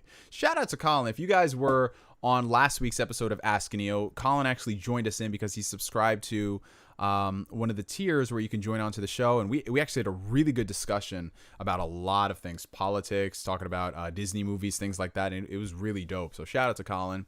What are some of your favorite Persona 4 moments? Spoilers included. Okay. I went so far as to say, I'm not going to spoil Cowboy Bebop. Persona 4, on the other hand, I can't talk about some of my favorite moments without getting into spoiler territories, one of which involves the particular life of a character. So be forewarned. If you have Persona 4 and you're playing through Persona 4 and you are just not, you haven't dedicated a lot of time, I am going to get into spoilers in that. So I'm going to give a general moment of what I really loved about Persona 4. So for me, when it comes to playing Persona 4, that I loved the camaraderie with all of your teammates and the situations that you would go through. So, whether they were going on school trips or they were celebrating holidays, things like that, I loved the banter back and forth because the writing in the Persona games is so strong, and it literally felt like these people were my friends. So that's a general moment of one thing I enjoyed, and I enjoy that a lot about all the other Persona games too. But what really got me is when you start getting more into the final act of the game. Spoilers! The final act of the game where Nanako dies. I remember because I was in bed playing that on my Vita, and I'd already played it before on the PS2, but it didn't hit me that hard. But when I went back and I replayed it for a second playthrough after it being so many years, I remember just being in that moment, and then literally when the music hits and the music they play, and it just hits in, and then everybody's reaction, bro. I was like, dude, what the fuck? Like I remember, I went to the home screen of the Vita, and all I had to hear was the Vita's music, like doon doon doon doon doon doon doon doon doon doon, and then I went back into the game to that really sad ass music. That got me. And another moment that was just as strong for. Listen, I said spoilers. I said spoilers, y'all. Hey, what's up, Food? How you doing, bro? I said spoilers. Another one that really got me was the ending of the game. Like that, just the entire ending, when you get the true ending and all that. Everything leading up to, like, you know, when your main character is taking the train back home, and I always say it's when the music starts playing, because that sets the scene, you know? The theme starts playing, they're just saying, you know, we'll never forget you, you know, we have these bonds of friendship and blah blah blah. And then, you know, he's sitting on the train, he's reflecting on it, he pulls out the photo, he sees all of them. Then you get into the epilogue scene, and then them, you know, just having fun like like nothing ever happened, and, you know, just like seeing him smile at the end, and it goes into the song, and then the final scene is the updated photo of them in the summer. And literally when it just, bro, when I saw that photo, dude, I started crying. I straight up started crying. I love Persona 4 so fucking much, man. It's my favorite Persona. It might not be the best Persona to a lot of people, but that game, the way that game made me feel, bro. Oh god, so good. Alrighty. Sorry to go off topic, Neo, but what do you think about DC finally talking about Static Shock and potentially getting a movie? I will get excited about that when we actually see a trailer. You know, because we've heard about, like, I mean, you know, giving Marvel, for example, we heard about them doing an Iron Man movie back in like the 90s and shit like that. So there's always a lot of talk in Hollywood, but I'll wait until we actually get a trailer and it materializes. So as to not disappoint myself. Oh, what's going on, Jason? Amazing JD. How you doing, brother? Neo, what is one anime you can rewatch without getting bored? Nichijou, Azumanga Daioh, Ghost Stories, Fullmetal Alchemist Brotherhood, Yu Yu Hakusho. Let's see. Cowboy Bebop. Love that thing to death. Shampoo. Samurai Champloo. Devil is a Part-Timer. Hilarious show. If you guys have not watched Devil is a Part-Timer, go check that out. Let's see what else. A lot of these shows, as you guys know, like, with the exception of Yu Yu Hakusho, they're like 12 episode, 26 episode. Case of FMA, it's like 60 episodes. Because it's very hard to watch, like, really long series and rewatch them, you know what I'm saying? I'll go back and I'll watch certain, like, arcs, but, you know. Ghost Stories is the only show I'll say you have to watch a dub. Oh, yes. So the story behind Ghost Stories, if y'all have not seen it, how many people here who haven't seen Ghost Stories? You know, raise your hand if you haven't seen it.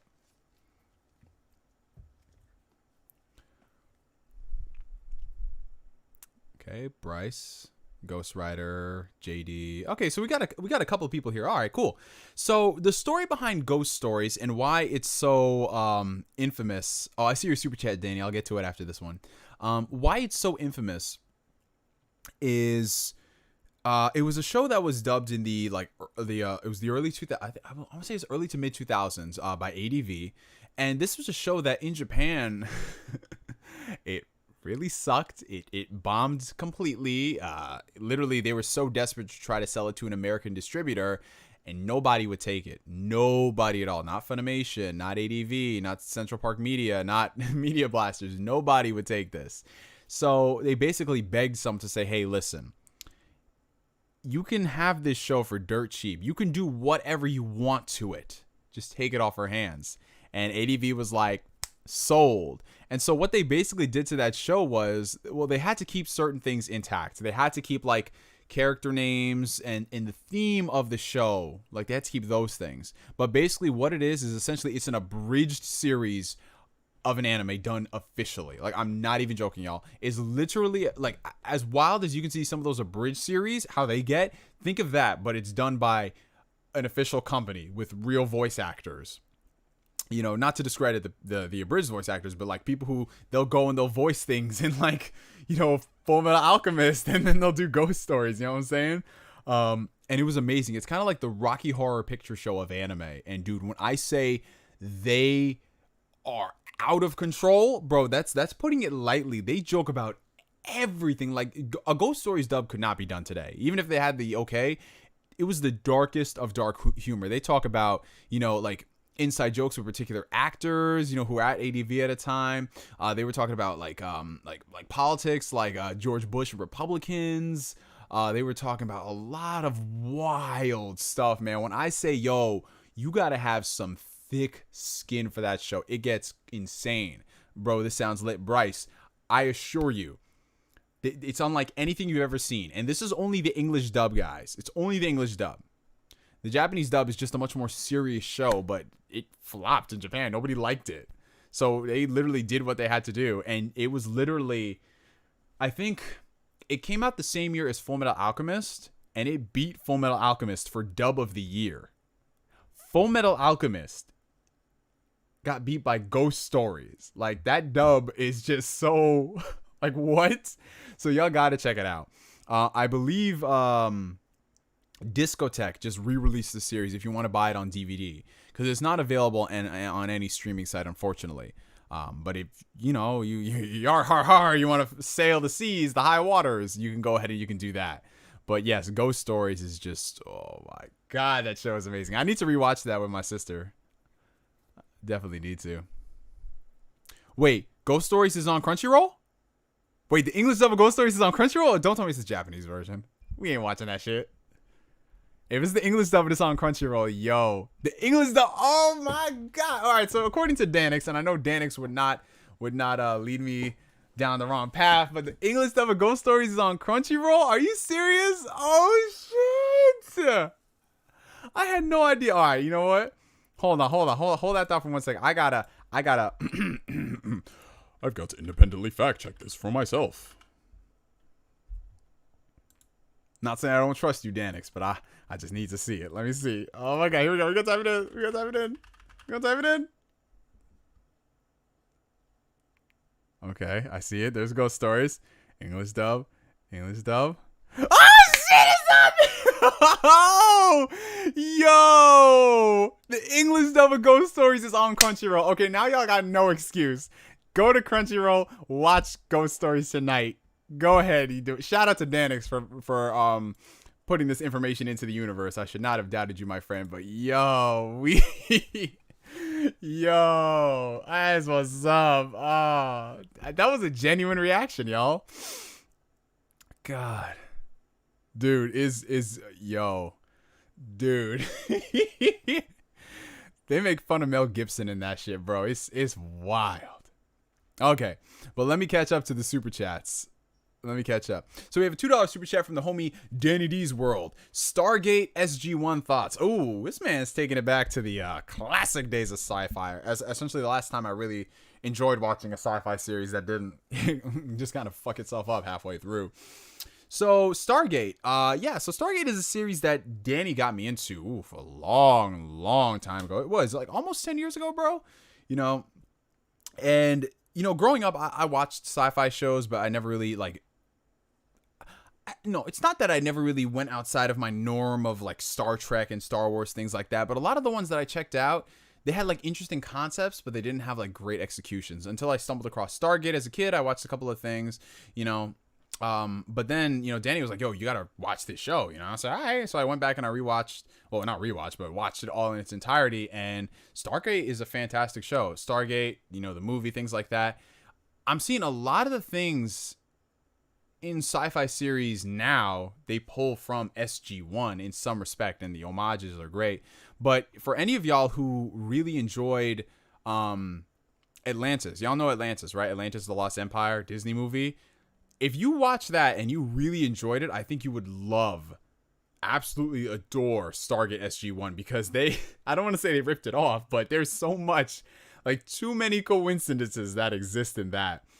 Bro, it's a great series. And also, one of the actors in Stargate SG-1, one of the leads, is the new voice of Kratos in God of War PS4. He does the voice, he does the motion capture.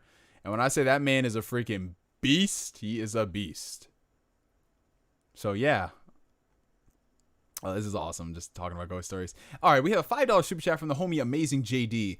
What do you think will be the next box that will be added to the Persona 5 Xbox display box behind you? Too many times I said boxes. So this thing right here, guys, this is like my little impromptu shrine of things. So originally, it started out as just being, me having Persona 5 in the background because that's really the only place I could keep it. I have no more space in my room until I move.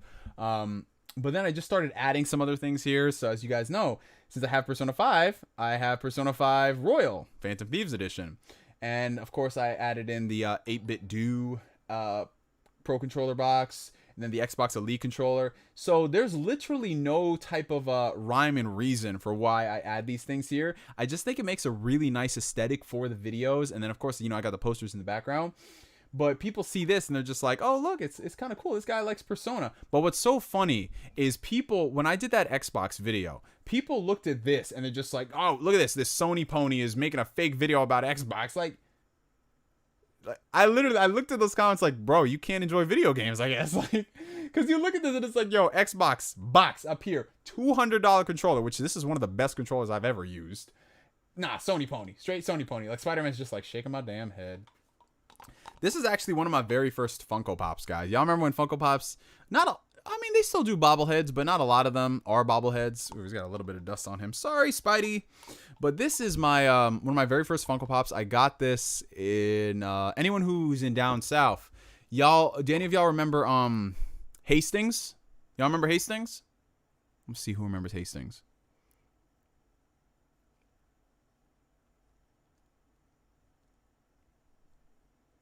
This might be just a very specific regional place.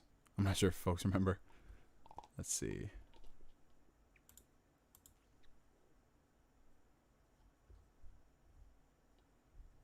Name is familiar. You guys might have seen it. They went... Yeah, exactly. It's silence. It's straight up silence. Okay, we have a couple people. We got a couple people. There we go. There we go. There we go. See, so it's not too silent here. So I went to Hastings with my boy Tundex a few years ago, and I bought a Spider-Man pop, and I also bought a Nightwing pop, which I have on the shelf right there. So the Nightwing pop, the Spider-Man pop, and I have a Leonardo Funko Pop from Ninja Turtles. It's just the classic design. I don't think they really did ones for those movies or whatever.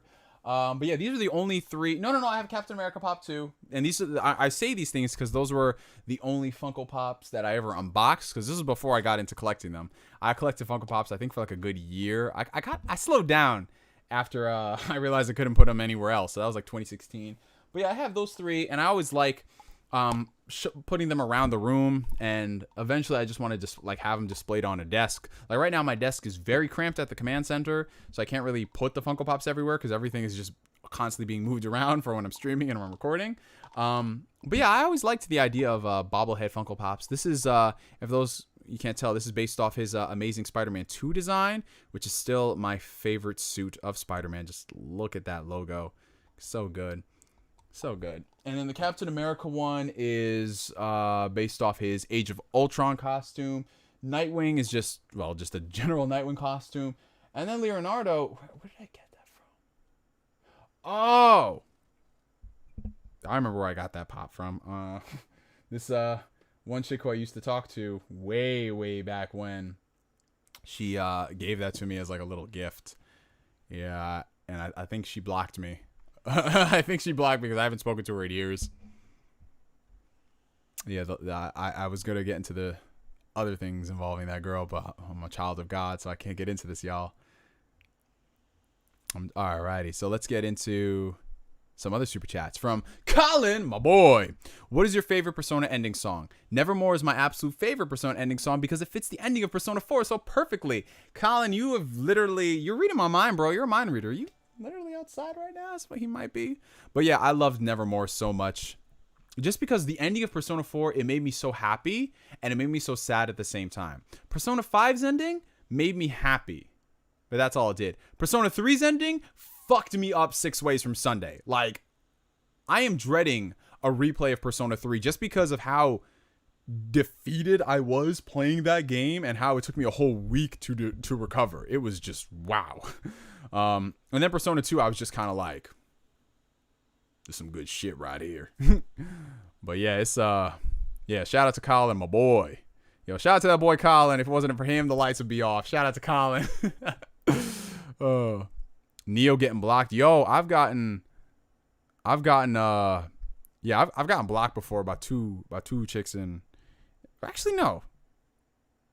Here's the thing for those who are wondering, like, oh my god, Neo got blocked. Like, why did he get blocked? Yo, listen, I'm telling y'all. When it comes down to women, I'm not trying to generalize anyone. Bree, I love you, sis, but listen, I just gotta say it for what it is. If you're watching, Bree, but women will just block you for literally anything. Yo, my last relationship, and this is how you know I'm getting removed from a breakup in a relationship because I start talking about stuff. My last relationship, yo, if me and my girl were ever going through shit, I'm not even talking about shit, you know what I'm saying? Like, just whatever, you know what I'm saying? She would block me on Instagram, on Facebook, and her reasoning was, I didn't want to see what you were posting when it came up on my feed because I would get angry. I legit had no idea I was blocked until she told me I was blocked. So I'm like, yo, what are you getting from this? And she's just like, well, I wanted you to know that I know I blocked you, which is why I'm telling you. I'm like, bro, I'm telling you, women they be doing stuff. They be doing stuff, bro. I'm sure there's a fat list of blocks you've had. Gabe, no. I am a child of God. Listen, I'm a child of God. I've never even held a girl's hand before. Y'all. I don't do that. I've never held a girl's hand before. I don't want to catch cooties. Listen, I am a child of God, guys. I am wholesome. Hey, what's going on, Chuck? Cali tapping in. Shout out to you, brother. Women be like, stop ignoring. Yo, that's exactly what it is. Women be like, stop ignoring me, ignoring you. It's like Trixie Tang from Fairly Odd Parents. He's like, I'm ignoring you. Stop ignoring me, ignoring you. Bro, that's what it is. Thoughts on holding hands before marriage? Yo, listen, get employed. I heard from somebody who heard from somebody who heard from somebody that the PS5 is underpowered. They said that if you hold hands before marriage, you get pregnant. And I ain't trying to risk anything, man. No, man. You hold hands, you get married? This world is spooky. This is a Christian YouTube channel. Thank you, Danix. Thank you. The sad thing is I've actually never held a girl's hand before. Oh, don't worry, Ghost Rider. You will. You will, brother. Video's buffering too much, so I need to hop off now. So wait, both you and Fear No Hate, your shit's been buffering. Maybe I'll have the same ISP. Maybe that's what it is. I've gotten blocked by multiple women, man. Listen, yo, I have never been blocked by a woman for being too aggressive or in their DMs like that, because I ain't in DMs like that. Yo, I have just made my room tour 2020 video. Hey, we're bootleg culture? Nice. Yeah, bootleg culture. Link me that on Twitter if you're on Twitter, man. I'm gonna watch it later. Bro, I still want to date a short girl. Oh, you be careful about them short women, man. Listen. I don't know how tall y'all are, but your boy is 6'4", and all the women I've dated have been under 5'5". I like short women, but at the same time, yo, them being so close to the ground, man, it's like hell have no fury, like a short woman's wrath, man. You gotta be careful. I got head at high school, my ex. Well, damn, Danix. You just straight up said that. I'm like, what the fuck? How to know if someone is into you. Okay, are we talking about some relationship shit now? All right. How to know if somebody's into you? All right. You are never going to know if somebody's into you. Because nowadays, the game is just so fucked up that people say one thing and they mean 30 different other things. Right? So, to be honest, you just gotta say, yo, fuck that shit, man. That's what literally you gotta do, man. Because they can be giving you all the signs, like twirling their hair or, looking at you like, and all that shit, bro. But then they can be like, that ain't nothing. Now, that's for most situations, right? But if you're talking to like a genuine person, they gonna let you know. I'm about to be real with you. A genuine person will let you know if they're interested in you. You know what I'm saying? Like, that's one thing I will give my ex-girlfriend. She made it abundantly clear when we first started dating. Not even first started dating. When we first started talking, bro, my ex asked me out within the first 2 days of us talking. So I'm saying there are women who are like that. They let it be known. But, you know, bro moment. Exactly. Be careful. You don't want to go to horny jail. That's it. You guys, you gotta be thinking with this head. You gotta be thinking with this head. You know what I'm saying? I got blocked for accidentally using the wrong ass reaction emote. Gabe, you dodged the bullet, my friend. Don't even worry about that. Bro, I hate the games people play. If you like me, you like me. If you don't, you don't. Just be blunt and upfront. Exactly, Bryce. And that's what I keep saying, yo. It's terrible. The game is so fucked up because people, they just be trying to play games. Listen, if you want to be a player, if you want to go ahead and you wanna you know, dick down women into submission, or if you a dude and you want to get dick down, like, hey, listen, it is what it is. Just be upfront about it. But people are always just trying to be like, oh, I want to be a housewife, but I also want to be a hoe. And I'm like, nah, fam. So, you know, shit like that. Let's see. Short women are adorable, though, coming from a tall guy. Oh, no, they are. They really are, man. They are. But, you know, you just got to be careful with that shit. You got to be careful with that shit. I'm just saying. They be feisty in all the best and the worst ways possible. Let's see. Oh, yeah, we're almost to 60K, guys. We are less than 200 subscribers away from 60,000, which is absolutely insane because we just hit 50,000 last month. Holy shit. Do you mainly eat a healthy diet? If so, do you do more so for health reasons or fitness reasons or both? Yes, to all those questions. I do it for fitness, I do it for health, and I do it because I enjoy it. Primarily, like, out of all those factors, my biggest is for health reasons. I eat healthy 95% of the time because when your body is running as it should optimally, when you give it all the vitamins and nutrients it needs, yo, it's like you just wake up in the morning, you have energy, you know, you don't have all these cravings, you don't, just any of the other problems that you go through. So primarily I eat for health, but then of course, when your body's running optimally, it benefits if you have fitness goals. So that's great too. And just in general, eating all that crap outside, I mean, I do indulge. Like I said, I will go ahead and I will fuck me up some Popeye's chicken. You know what I'm saying? I will go ahead and rest in peace to Quesarito. I will go ahead and I will get me my McFlurries or something like that. And you know me, I love my wings. But, you know, in moderation. You know what I'm saying? Like every other week, every 2 weeks, I'll do that. We are also only 23 likes away from 100. Oh, shout out to Dimwit Monkey for reminding y'all to hit that like button. Hit that like button. Support the stream, y'all. It sends this video out into the ether. Appreciate it. Shout out to all the married men in the chat. Shout out to all the married men in the chat, man. Shout out to y'all. I'll get there someday. I will.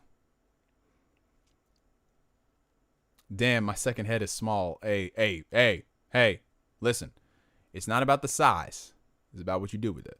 That's true. I'm not saying that size isn't important because it is. But listen, hey, you gotta go ahead and you gotta get creative. Listen, I'm just telling you like it is. My Taco Bell said I could only get a quesarito if I ordered off the app. Oh my god, that's terrible. Shoot, yeah, Danny, you've been with your girl since didn't y'all bond over Dragon Ball Evolution? Like you were excited for the movie, she was excited for the movie. And then y'all just like formed this bond while we were all like, yo, what the fuck is this movie? So I guess something good came from that. And by me saying that, Danny's going to board the next flight from Wisconsin to New York and kick my fucking ass. Nah, but shout out to Danny's D's World. Danny, yo, Danny is my fucking boy. Danny is my nigga. Well, Danny is black too. So why am I even saying that? You know. Get employed. You 17, bro. Enjoy yourself. Have fun, man. Carol Baskins. I'm dead. It's not about the size, it's the speed. Hey, yo. You should do a 6-hour live stream to celebrate. I might do that, Colin. I might do that. A 6-hour live stream. I might do that. What are we at right now? Because I think we're at like 800... We are at 832 subscribers. So we are getting there, guys. We are getting there. Hopefully by the end of September, we can hit that.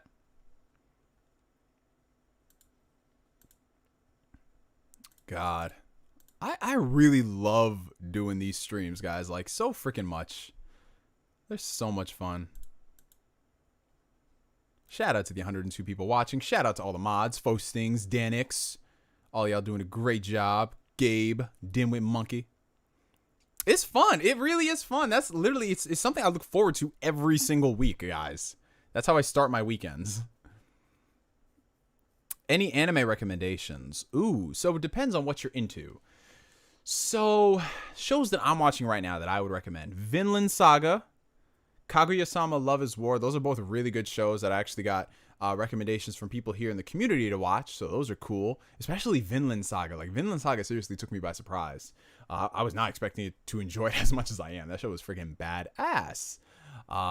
Just all around good general recommendations for shows. And listen, stop me if I've already said these before to y'all, but you know, Cowboy Bebop, Samurai Champloo, Trigun, the first half of Death Note, but still watch the whole part of Death Note.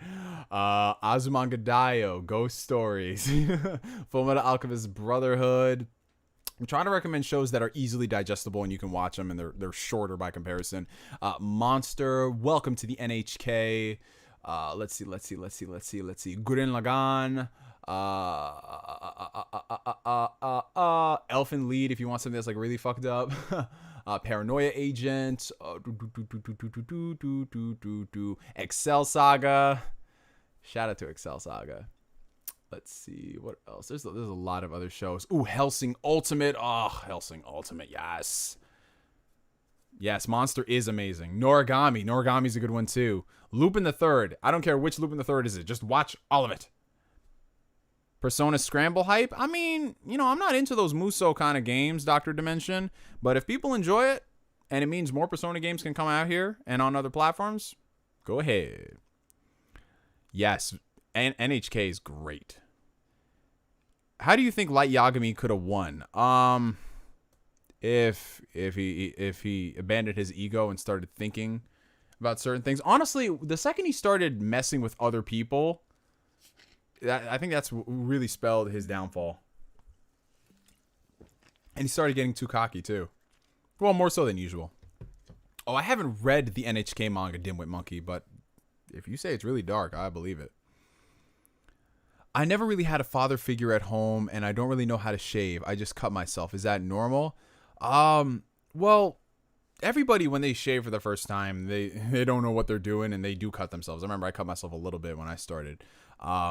But yeah, you know, there's the great thing about YouTube is there's a lot of really good tutorials out there. Depending on what your ethnicity is, like your hair might grow differently. Like, you know, black hair by comparison to Caucasian hair is very different. So yeah, just watch some of those videos, learn about how you do it properly. And if you go to a barber, and they're a good barber, they can actually teach you the ways you can go about cutting your hair.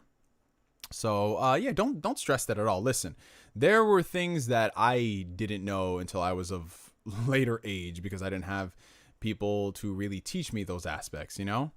But yeah, you just do what you do, man. You don't worry. And like here, nobody, like I don't judge somebody because they don't know something, you know what I'm saying? Like, you know, how dare you? How do you not know this? Because you don't know what they going through in their lives, you know what I'm saying? I'm gonna be real, I still can't shave properly. I just keep the stubble. Hey, you gotta do what you gotta do, bro. I mean, me, myself, and I've kind of like, I'm not really shaving these days. As you guys can see, I'm trying to grow my beard out. So I just do light maintenance throughout the week, and then I let my barber take care of the rest. So yeah, I just keep it as is, but it's getting there. It's a process. It definitely is a process, but it's getting there. And good razor blades will definitely help you out. You know, the cheapo disposable ones, maybe for a little bit, but you want to invest in a good razor. Yo, the next thing I want to do is learn how to use clippers, Chuck. That's what I really need to do. Because when you get yourself a nice pair of clippers and you start doing some maintenance work, it's good. Yeah, I had razor bumps like crazy when I first started, y'all.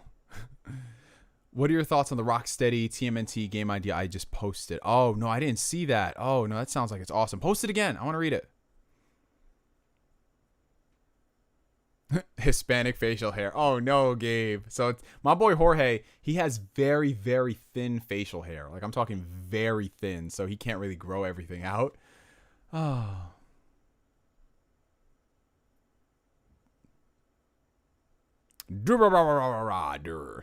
Oh, snap. Colin coming through with a $20 Canadian super chat. My boy, do you think Nintendo as a company is quite out of touch due to their mindset in terms of how they conduct business and how they treat their consumers. I remember you had a lot of grievances with them during the Wii U era. And to answer that question, Colin, well, first things first, thank you so much for your support, my friend. Yes, I think everybody, even if you're a big Nintendo fan, you will admit that Nintendo, like it or not, they dance to the beat of their own drum. They do what they're going to do. Like, it literally took them, up until 2 years ago to fully embrace the idea of content creators promoting their games for them. You remember they had that Nintendo content creator program where you had to be locked into a contract in order to earn revenue from Nintendo videos, or they would just copyright them like crazy and potentially could get your channel taken down. Yeah, Nintendo is just very old school and Japanese. And I always say this, like, Sony and Microsoft always catch flack from people for, as y'all have seen, for some of the dumbest things. Yet Nintendo always gets a pass. And then when Nintendo walks that stuff back, these fans want to be like, yes, this is great. Like the whole cloud save debacle. You know what I'm saying? Like all these features the Switch doesn't have, people give it a pass. But when they announce them, they're just like, yes, Nintendo, you know? So it definitely, not the right term to use, I know, but it breeds some Stockholm syndrome if you're a Nintendo fan, because you're just accustomed to getting less and in some cases not getting anything, that when they throw you a bone, you're like, oh, and then when they literally do something so bad, you're like, well, it's not as bad as this. I love my Switch to death. You guys know Switch is like one of my all-time favorite platforms for games. It's got a great library. I love the idea of it. However, outside of just playing games, you can't do jack shit with the Switch. You know, it's very bare bones. And even the Vita, which is a device that's like, 6 years older than the Switch, it has more features. It still has more features, even with them taking away some of the stuff. So it's just the case of their game lineup is so strong, well, maybe not this year, that people give them a pass on those things because they like the Fire Emblems and the Marios and the Smash Bros and the things like that. But I always tell people, just because you like a product doesn't mean you can't be critical of it. You know what I'm saying? Like, it's so funny. People, they took Sony to task over not allowing true crossplay, because Sony had crossplay between PlayStation 4 and PC, not true crossplay across all the platforms. And you know, people took them to task for that. Great.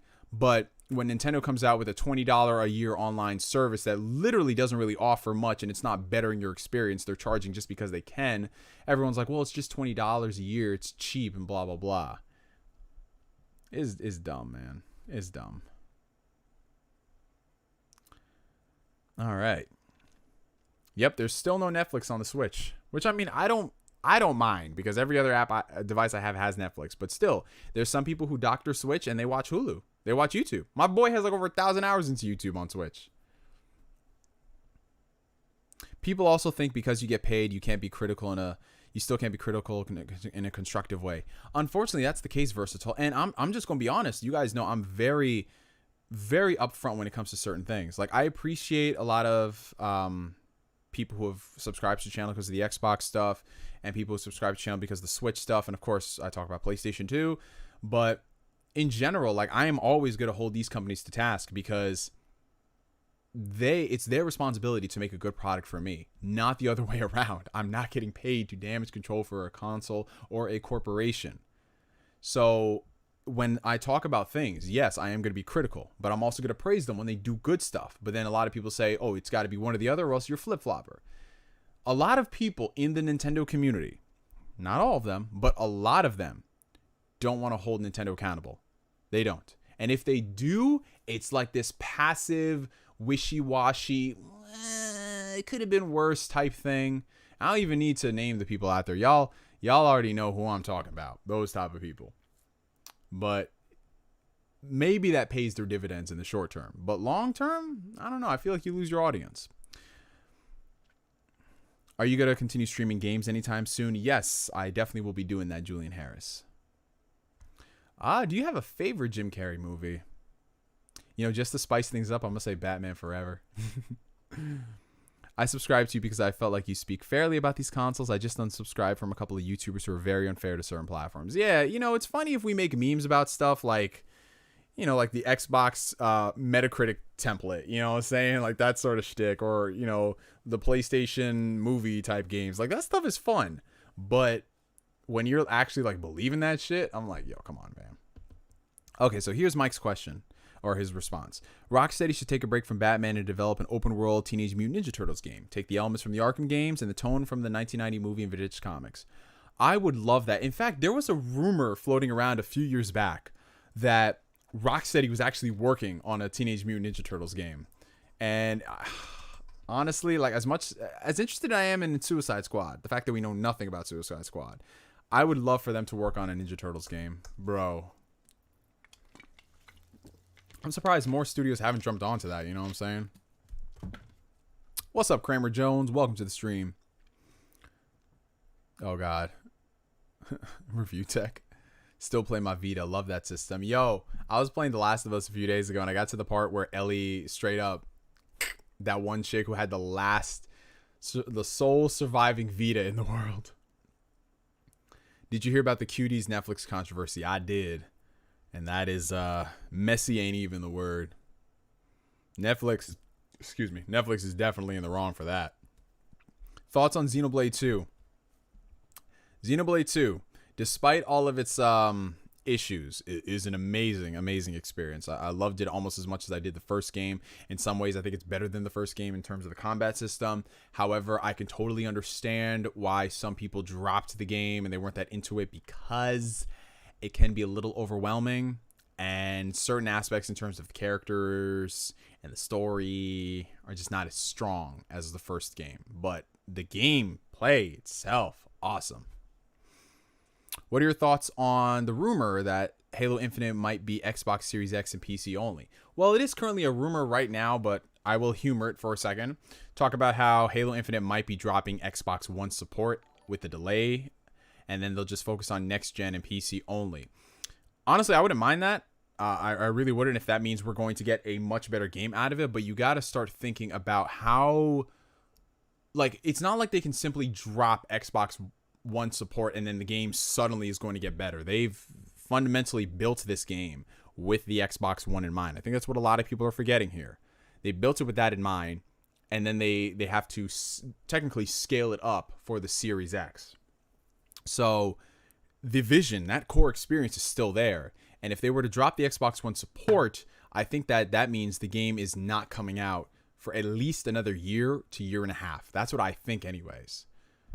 If the game is coming out within the next, like, 6 months out from its delay, then okay, fine. But if it comes out any later than that, I think that them dropping Xbox One support might need a couple more months in the oven to fully optimize it for the Series X.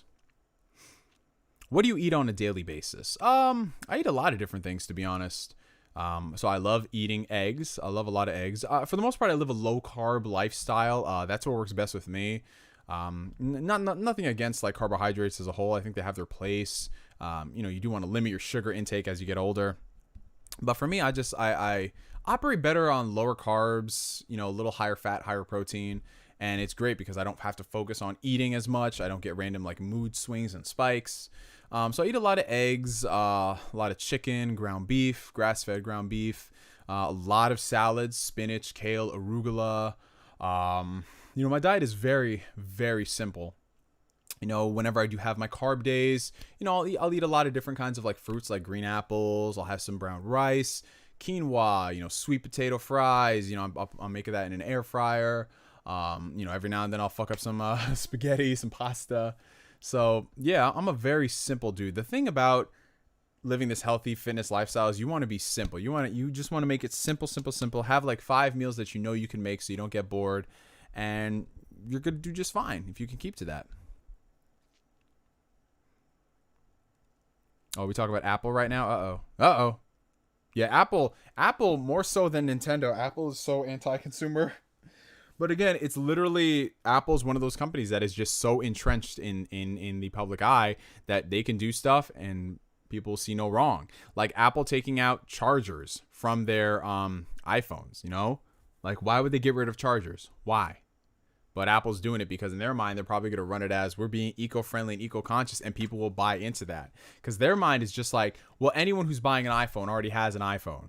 So why do you need a charger? It's like, that's not the point.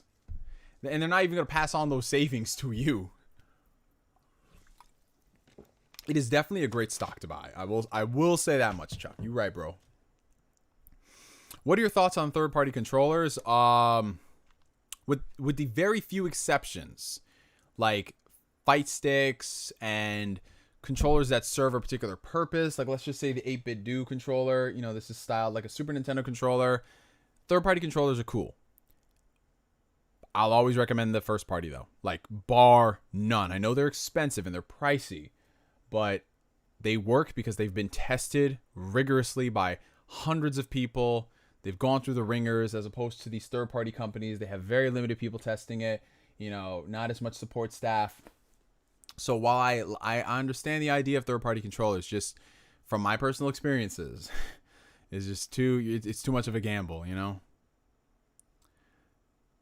Nintendo is sadly a prime example of people who run a company that just can't get with the times. Well, they don't need to get with the times because people keep buying their games, unfortunately, Colin.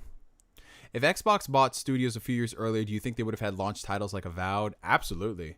If they had went on their developer buying spree at the beginning of the generation, then we would have seen all of these games come out. But as it stands, I think if Microsoft is playing their cards right, the Xbox Series X is going to be a beast in 2022 and 2023. Right now, it's literally just, hey, you're playing on the world's most powerful console for multiplats. So it's kind of like the Xbox One X launch 2.0. So when you get married, will it be a Christian marriage, Muslim, or something else? Honestly, it's just going to be something else. I'm not really going to tie religion to it because I'm not devout to any type of things. Like, yes, I do have Christian leanings, of course. But to me, it feels disingenuous to go ahead and do a full-on thing when I don't necessarily agree or believe in every aspect of it. So I just try to keep it real, Like my cousin got married last July, and she's Muslim. Her or husband now was Christian, but the wedding was just like chill. It wasn't any of like, oh, we're doing this and that, blah blah blah. Weeb wedding, got you. Well, that's one way to look at it. I'm gonna be at Chris's wedding, ruining it. Of course you are. I'm just turning up paperwork when I get married, skipping all that crazy stuff. Yeah, I know a lot of people, especially our generation, they just want to have the paperwork and then not worry about the ceremony, which I understand because weddings are expensive, y'all. Like really friggin' expensive, especially when you have a big family, and she has a big family, and you got to think about inviting people and catering and the venues and all that. Like I've seen people spend like $100,000 on a wedding. Me, myself, and I'm not going to spend anywhere near that, but I do want to have a nice small ceremony with a handful of people. My most anticipated movies are The Batman, Halloween Kills, The Suicide Squad, and I'd say The Flash. Good list. Good list. I still need to see the last Halloween movie. I haven't seen that yet. Did you hear about the Lab Zero game situation? I've heard people leaving the company or getting fired. I don't know, and people are retweeting. I have no idea. My wedding will be cheap when I force my girl to go to the courthouse and have a party in my backyard as a reception. You got to do what you got to do, bro, because think about it. Would you rather spend $75,000 on a wedding that's one day, or would you take that $75,000 and do it as a down payment on a house? Like, I would rather, if I had $75,000 to blow, I would take $15,000 and I would plan a wedding with a handful of people. And then that $50K I'll put as a down payment on a house. You know what I'm saying? Like, you got to think long term. Did you say your thoughts on Black Myth Wukong yet? I actually talked about it on a podcast, the Iron Lords podcast, Iron Gaming podcast. And it looks really, really good. Like, these Chinese developers are, bro, like, I remember when we first started to see a lot of Chinese games at the beginning of the gen, and now to see where they are, it's looking crazy. I want to see more of it, though, because it looks really good, but being able to play that game for like 20 hours, I don't know. We'll have to see. But it looks awesome. I like their inspirations. I'm watching this because the 2K demo is trash. Oh, God. Is it? Damn. Well, I mean, 2K has been trash for a couple of years now. So let's be real about life.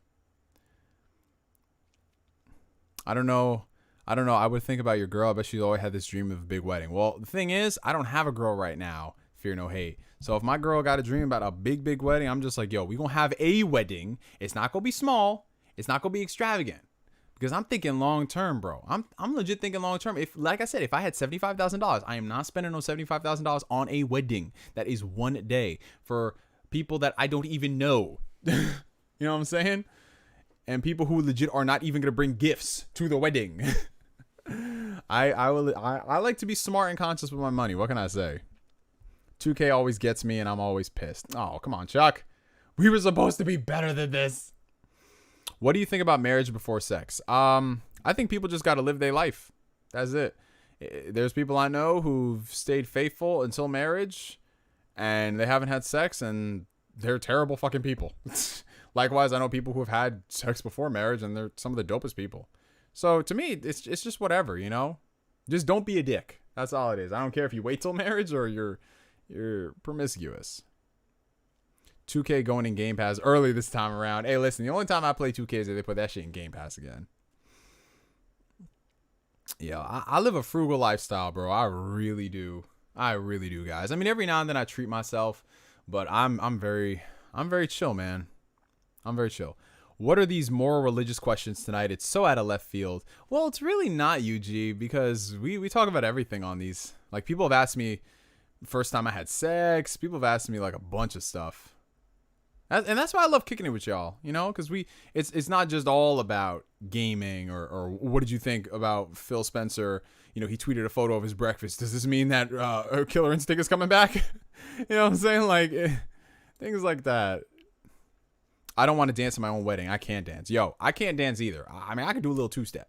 But the thing about at these weddings is you learn. It's part of the process. You learn how to do it, and you do something basic, and then you just have fun, man. Okay, what does Xbox need in order to stop getting overshadowed by PlayStation? Good exclusives. Yes, they just need good exclusives. You don't need games that are like God of War and like Zelda Breath of the Wild. You just need quality games that got people going like, damn.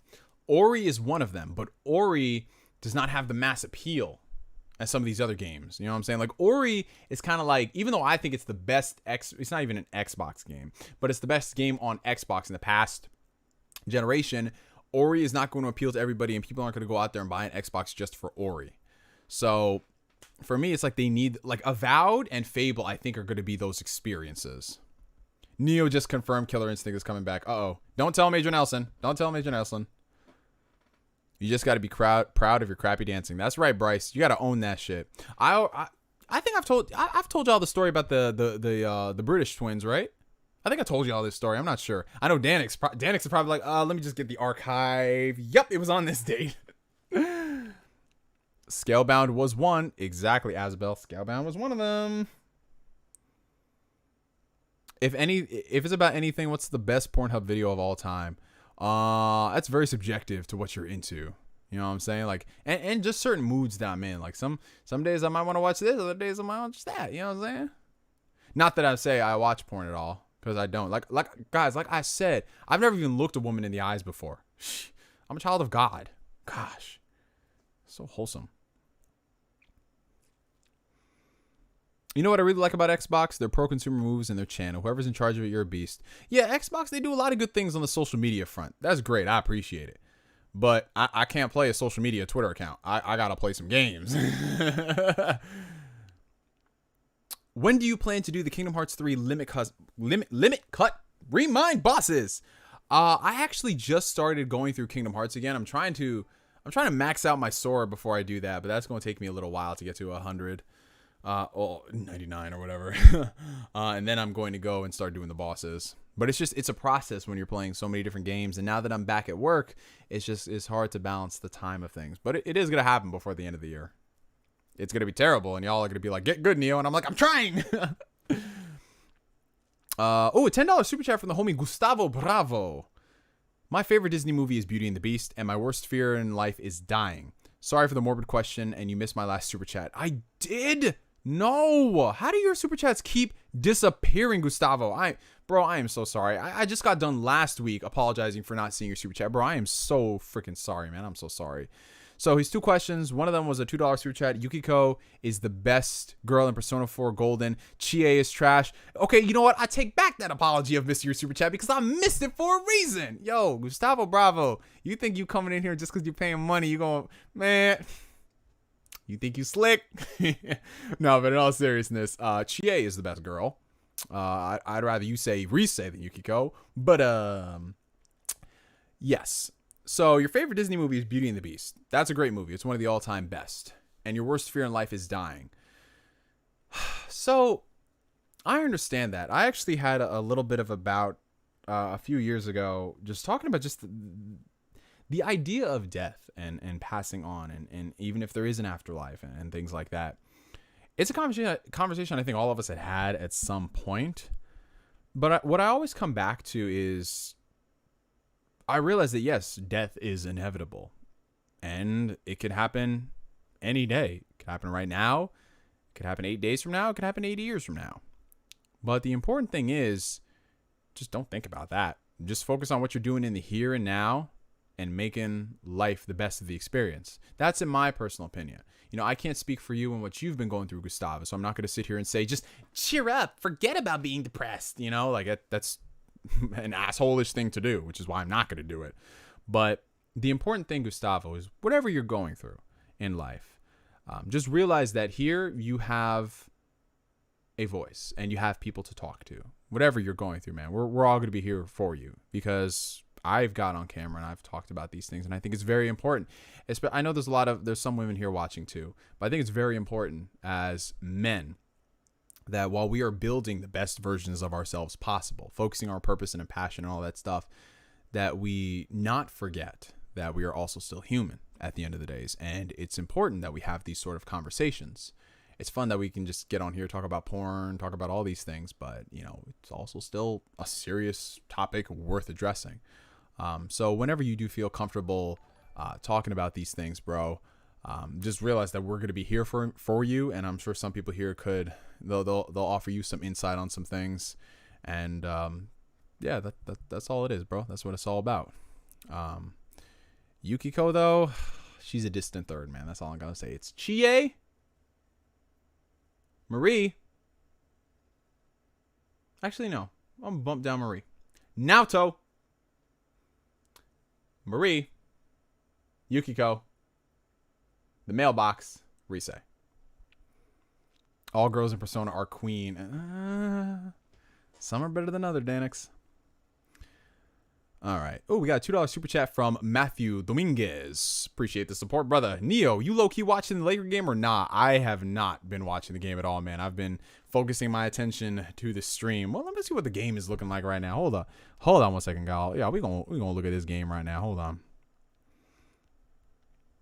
Let's see what the score is looking like.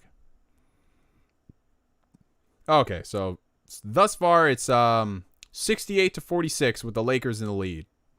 That's about what I expected. Okay. Oh, we got a $5 super chat from the homie Dimwit Monkey. Thank you for the support. Just wanted to let everyone know you are all loved. Absolutely. Absolutely, man. That's what it all is, man. That's what it all is. It's straight love all around. And we're here to better each other. You know what I'm saying? We're here to talk about the important shit, which in some situations might be the best girl in Persona 4. But it's important that we have these conversations. And it's okay. Let's see. Danix is like, I'm a woman respecter.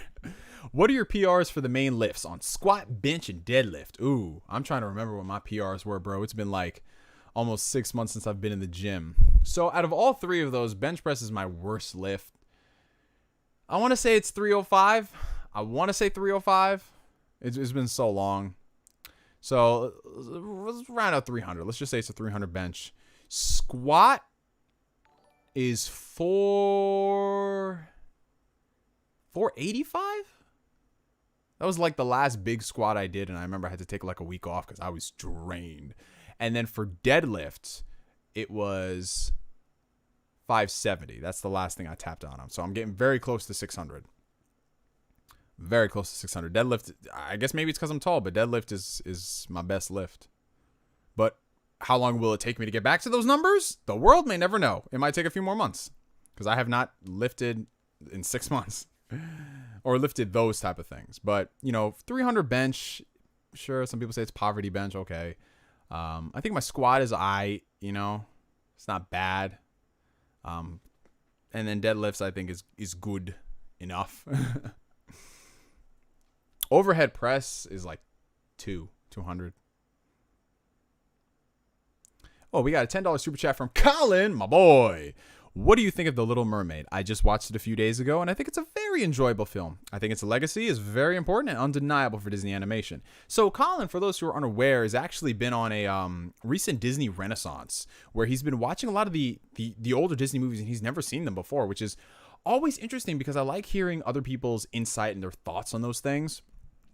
So The Little Mermaid, for me, was one of the black sheep movies of that era because I didn't watch The Little Mermaid until I'd seen Lion King and Beauty and the Beast and Aladdin and all those other ones to round off.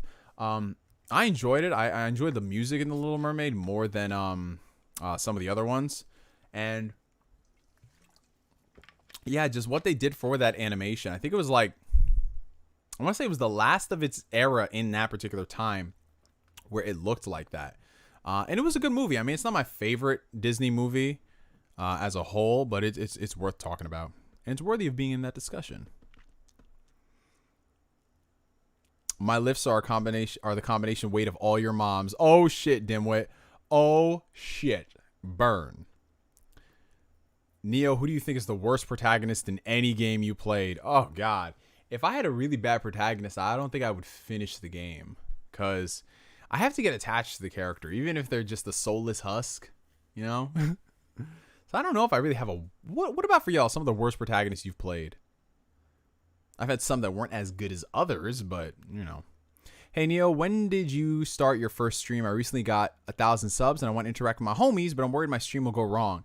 So I started doing streams 2010. I got my first webcam, which was the PlayStation Eye, and I started streaming that summer. So by that point in 2010, I had a couple thousand subscribers already. I don't remember the exact number. But yeah, the thing about these live streams is you just got to do it, brother. The same way you do your videos, you just got to get on here. You just got to start talking and interacting with people. Like, people really, they love the interactions more than anything. The villain in Quantum Break. This is the shit on Quantum Break remedy hour.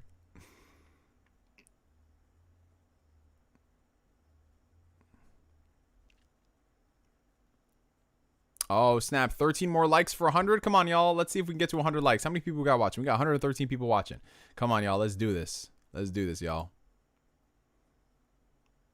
What did Gabe said? He said something about... So I got told today from a white woman that superheroes are based on racism and misogyny and that Black Panther is just a token black guy. Oh, God. You see, those people I don't even engage with.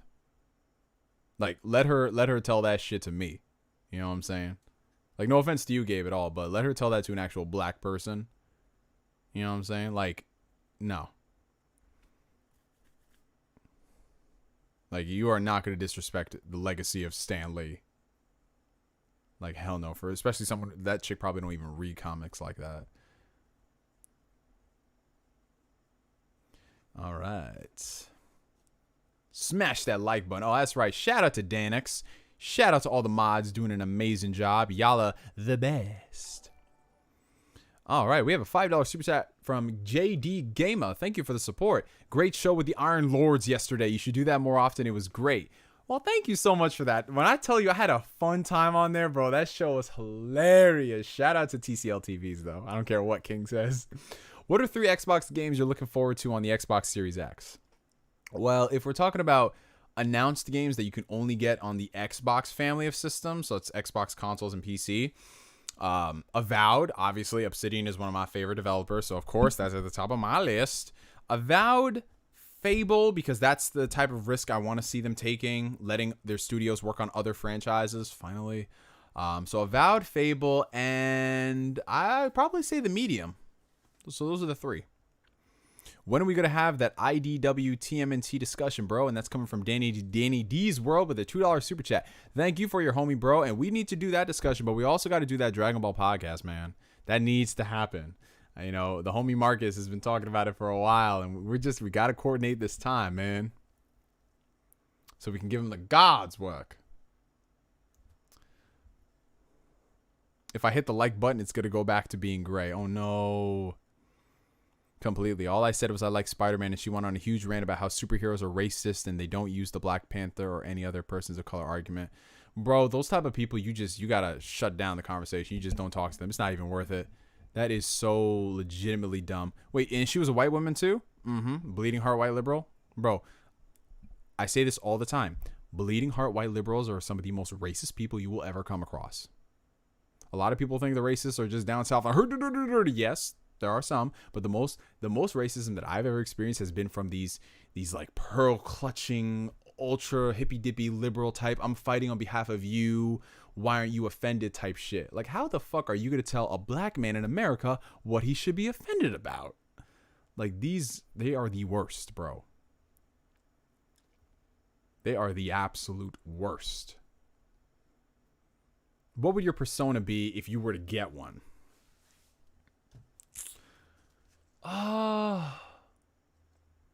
If I were to get a persona, let me see. Are we talking about just persona in general, or are we sticking to like the main protagonists and all their personas? What are we doing?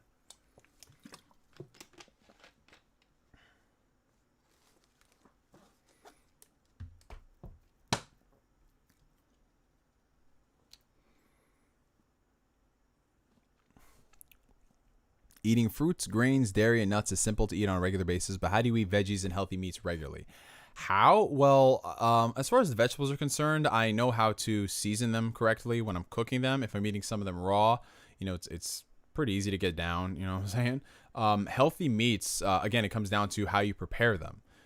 So if you don't know how to season your beef or your chicken, they're going to come off as very bland and dry and not really appetizing whatsoever. So, invest in some seasonings. You know, go to the grocery store, look at the seasoning aisle, digest it, find something you like, and then start seasoning your food with it. Neo, what do you think Xbox can use to sell the Series X at launch? If they give 2 years of Game Pass Ultimate, since they have no games, because I feel like PlayStation's in the right path. Oh yes, PlayStation. People don't like to hear this, but PS5, it's got to surpass Series X. Guys.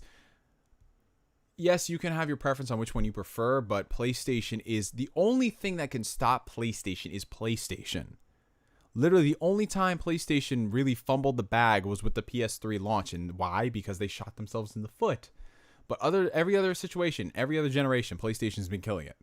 And it's going to be the same with the PS5. It just is. They've got not just that brand loyalty and the recognition, but they've just built such a strong dominance over the market.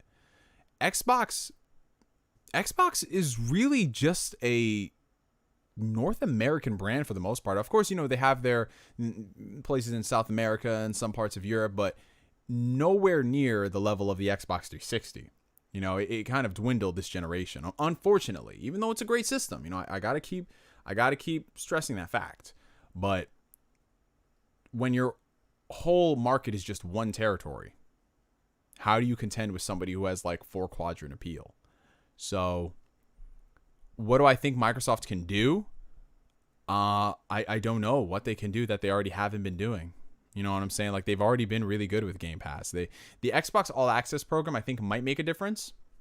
If they can offer you, because these consoles aren't going to be cheap, but if they can offer you the Xbox Series X, $500, 2 years of Game Pass Ultimate for like, let's say $40 a month, I think that's a good incentive. But that's just another way to get people into Xbox. I don't think people are just going to rush out there. Like, the people who are going to get the Series X at launch are people who already knew they were going to get the Series X at launch. Halo didn't really deter them with it getting delayed. Some people maybe.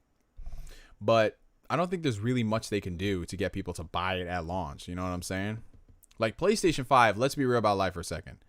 People might say, yo, I'm hyped to play Spider-Man Miles Morales. I am. But Spider-Man Miles Morales is just going to be a small experience. You know what I'm saying? It's not like it's God of War. It's not like it's Uncharted 4. You know what I'm saying? So people who are buying the PS5 are buying it because they want to upgrade to the new shiny piece of tech. You know, those people are still going to be there if Miles Morales wasn't there around launch time. It's not even coming out at launch. It's coming within like the first couple of weeks. So I just think that they need to focus on bangers, like proper game bangers, you know? Like they've got good diversity in their lineup of games, but they need to just like up the quality of all those experiences. Like Gears of War is a solid game. It's solid, but that's all it is. It's not like groundbreaking on what it should be, you know, for a new generation of characters coming into the fray. The campaigns are just okay, which is fine if you want to focus more on the online component, but I feel like you could do both. You know what I'm saying? Especially with the backing of Microsoft.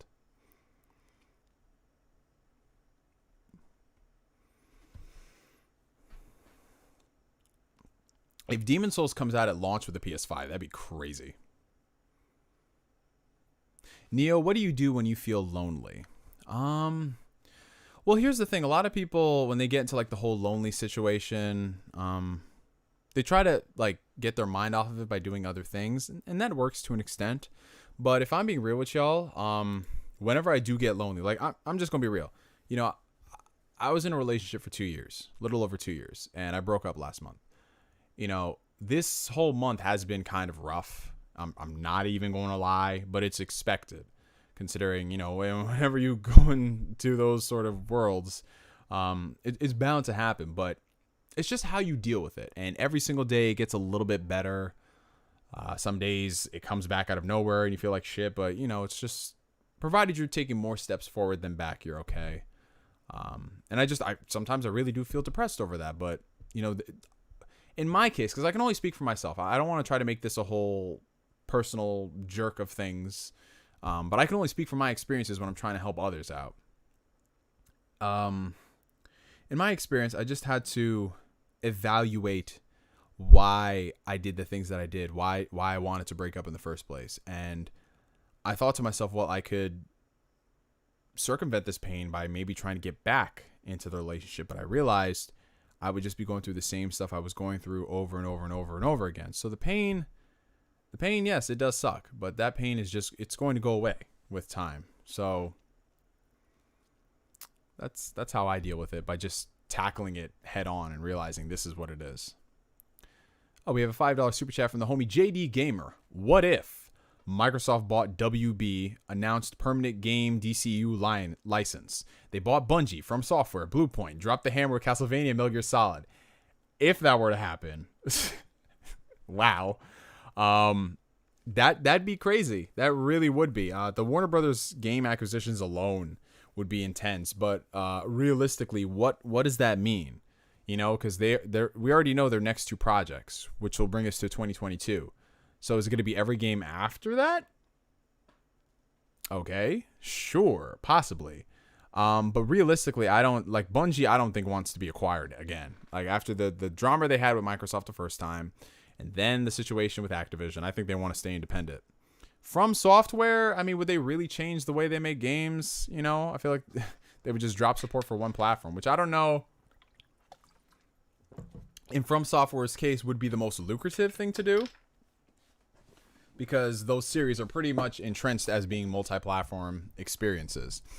Like for me, what I'm in favor of is not necessarily Microsoft going out there and money hatting to get already known experiences. I want them to really invest and cultivate studios to bring us experiences. Like I don't need them to go ahead and buy the rights to Metal Gear Solid to make, well, actually, I wouldn't mind that. If they actually gave it to a studio and the studio wanted to work on it and they gave us a good experience, then yeah, I wouldn't mind that. Excuse me. I wouldn't mind them doing that. But just simply buying studios and those studios working on the same games they were doing before, if there's nothing really that much different, if there's not that much different, I don't know.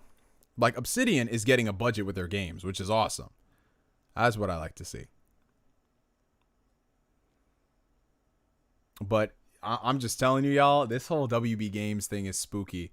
It's so spooky, guys, because man, I don't know. Either they got the marketing deal for these upcoming games or something, because they just be retweeting all that stuff, and then they be putting them games on sale, and I don't know, man. It's looking kind of spooky. Let's see. Oh, snap, the homie Colin, my boy, coming in with the $20 Canadian super chat. Thank you, sir.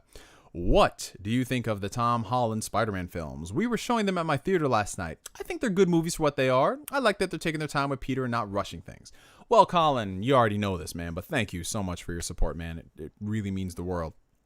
And to answer your question, I have a really complex relationship with the Tom Holland MCU Spider-Man movies. Spider-Man Homecoming, I really enjoyed. I really did. I loved the tone and the vibe of it, and some of the things that a lot of people, they were complaining about, like, the fact that Iron Man's in the movie and some of the other things. I necessarily didn't have that big of a problem. I kind of understood what they were going for with this. They were trying to bring him back to basics and give Spider-Man like a fresh experience, a lively experience to counteract a lot of the stuff in the MCU. Cool. Now, Far From Home, on the other hand, is where it's kind of dicey because I love a lot of things about Far From Home, but at the same time, I feel like Far From Home has so much baggage. It took like all the worst aspects of Spider-Man Homecoming and they just put that in as half the movie. You know what I'm saying? Like, it worked in Homecoming because that was like our first foray and all that stuff. And these things could work, like the whole school scene and everything. That's good if you're reading it like in a comic book or if you have it in a TV series. But if it's in a 2-hour movie that you only get once every couple of years, I don't care about Peter Parker's friends like that. Like, they were just like there. And I was like, oh, bro, really? Come on now. But the second half of Far From Home, oh my God, incredible. Like, chef's kiss. Mysterio, amazing. I don't even want to call it a dream sequence, but it's kind of like the scarecrow sequence with the virtual reality and how he's just warping things. In that, it was just so freaking dope. The illusion tech, bro, it was awesome. And just the final, like I said, the final act of the movie is just God tier. But there's just too much of give and take going on with it. I understand what they were going for with the whole. He's Spider-Man, but he's not really Spider-Man shtick. I understand what they were going for, but I feel like we lost out on not having, like, tying too much of Uncle Ben to Tony Stark and his character. I feel like if they wanted to do it organically, they could have had both characters there, and they could have had Uncle Ben being a driving force, but also have Tony grieving in the fact that, he lost Tony Stark. You know what I'm saying? But for whatever reason, the MCU's movies don't want to even really acknowledge Uncle Ben's existence outside of just like, hey, here's his suitcase, which I know they're trying to avoid falling into the trap of, replicating what we've already had in the past. But there's just some things in the lore that you can't ignore. Like Batman's parents have to get shot in the alley. They just have to. We don't need to see it, but it needs to be a thing. So I do like them. I have my grievances with them. I'm not going to sit here and make a video essay of why they're terrible or whatever. I like the Tom Holland Spider-Man movies. I like a lot of aspects of the Tom Holland Spider-Man movies. I like how he finally became Spider-Man at the end of Far From Home. And I'm excited to see where the future goes. Whenever that future happens, given the situation in the world. But yeah, Tom Holland, I think he's hilarious. He's awesome. He's great. I just want him to grow more as a character. Alrighty. Let's see. Oh, we're talking about the In-Betweeners? Yo, the In-Betweeners is so freaking dope. I don't know if y'all have seen that series. It's on Netflix. It's so freaking funny, man. I love that show. So freaking dope. I have not seen Domestic Girlfriend, so I'm not too sure about that. Yeah, the next couple of weeks, there's going to be some news on console prices as we get closer to the launch of the systems. It's been kind of dry recently because there hasn't been any concrete stuff. Neo, do you have Cash App? I do not have Cash App, Chuck.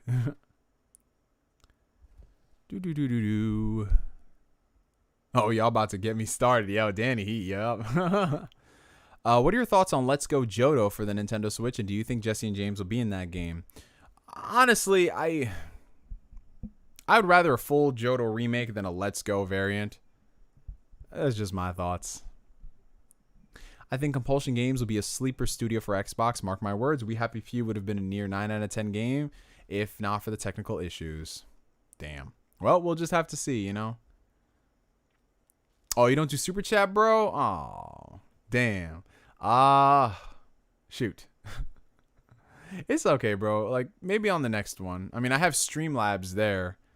I don't know. It's probably not in the description. Well, there's Streamlabs, there's PayPal. I think PayPal is there in the description. But nah, it's all good, Chuck. It's all good, brother. I'll probably set it up for like the next time though. Have you seen the Batman teaser trailer? I have, and I actually did a whole video on that, Castaway. Oh yes, I watched the In-Betweeners, like the second hit Netflix, because I'm into like the really like the British humor and comedy, and it was just so awesome. The US Netflix gets the In-Betweeners. It's a UK show and it's not on UK Netflix. Ouch! That's terrible. Time to use that NordVPN. Interviewer, was there anything you wanted to take home from the Spider-Man set? Tom Holland says, Marissa Tomei. Hey, he ain't wrong though. Shoot, I'd take home Marissa Tomei.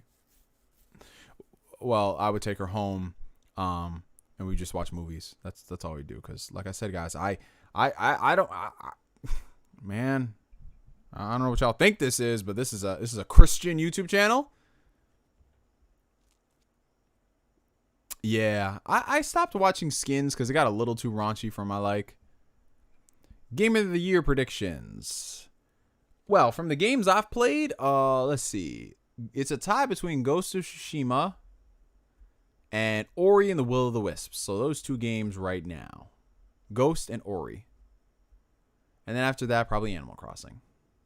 And then after that, I would probably say, I wanted to include the Final Fantasy VII Remake. I enjoyed it, but I'm never going to play that game again. I have no desire to. It was a good enough game, but I can't. That pacing threw me off, bro. I'm a child of God. I'm not sure if you can use a VPN on a console. I don't think you can. Well, then again, I don't know since I'm not sponsored by NordVPN. Have you tried Flight Simulator yet? I would, but you see the way my hard drive space is set up. No, I do need to try it. I really do. I have to just let it download all those gigs. That's what I need to do. What happened with the new chair? So I was this close to going ahead and buying the chair, but then they sold out, so I have to find a new one. Christian channel. Yeah, like 20 minutes ago we were talking about Pornhub. Links, I don't know what you talking about, but this is a Christian YouTube channel. This is a Christian YouTube channel. Man, I've never even held hands with a girl before. I don't know what y'all think this is. Ever played Dungeons and Dragons? No, but I've really always wanted to get into that. It looks so fun. I just need to find. I need friends. I need to find friends to play Dungeons and Dragons. That's what I need, guys. Pornhub is a Christian website, guys. Come on. Exactly. Don't ban me, oh God. I don't ban people unless you acting up. Ain't lying a sin? It might be. Bitch, it might be. Sponsorships, man. Sponsorships. Yeah, get that NordVPN. I don't know. Like, y'all gotta. I don't know. Oh, God. Is Minecraft Dungeons on Game Pass? It looks like a fun game. Yes, it is. Get employed. I believe it is. I think it is. Yes, it is. Yes, it is. I remember it is. Haha. Have you read the Eric Nyland? Yeah, Eric Nyland Halo books. What are your thoughts on those? So I read one Halo book way back when, or it might have been two, and they were interesting. So the thing about the Halo books, the novels, like a lot of people criticize Halo for its story. They keep saying Halo's story is not that deep, but if you read the Halo books, they expand on the lore so much, and they're good reads. They're good sci-fi reads. Which is why when they first announced the Halo TV series like 80 years ago, I was excited because I'm like, yo, if we can bring that level of storytelling to the public sphere, you know, people seeing it, then they'll be like, yo, yes. So yeah, the books are great. The books are good. I always hope that the games would like take more from them in terms of that storytelling, but you know, 343 got the reins and we know what happened there. God, Halo 5 story. We all have a simp friend. Yes, I have a simp friend and I troll him on Twitter. His name is Bob, aka Godzilla Tommy, aka Tim Tam the Simp Man. I bust this guy's balls every single day. He is a Sword Art Online apologist. He is legit. Kasumi is dope. Don't get it twisted. Kasumi is dope, but he legit has a shrine for Kasumi. He be worshiping her like crazy.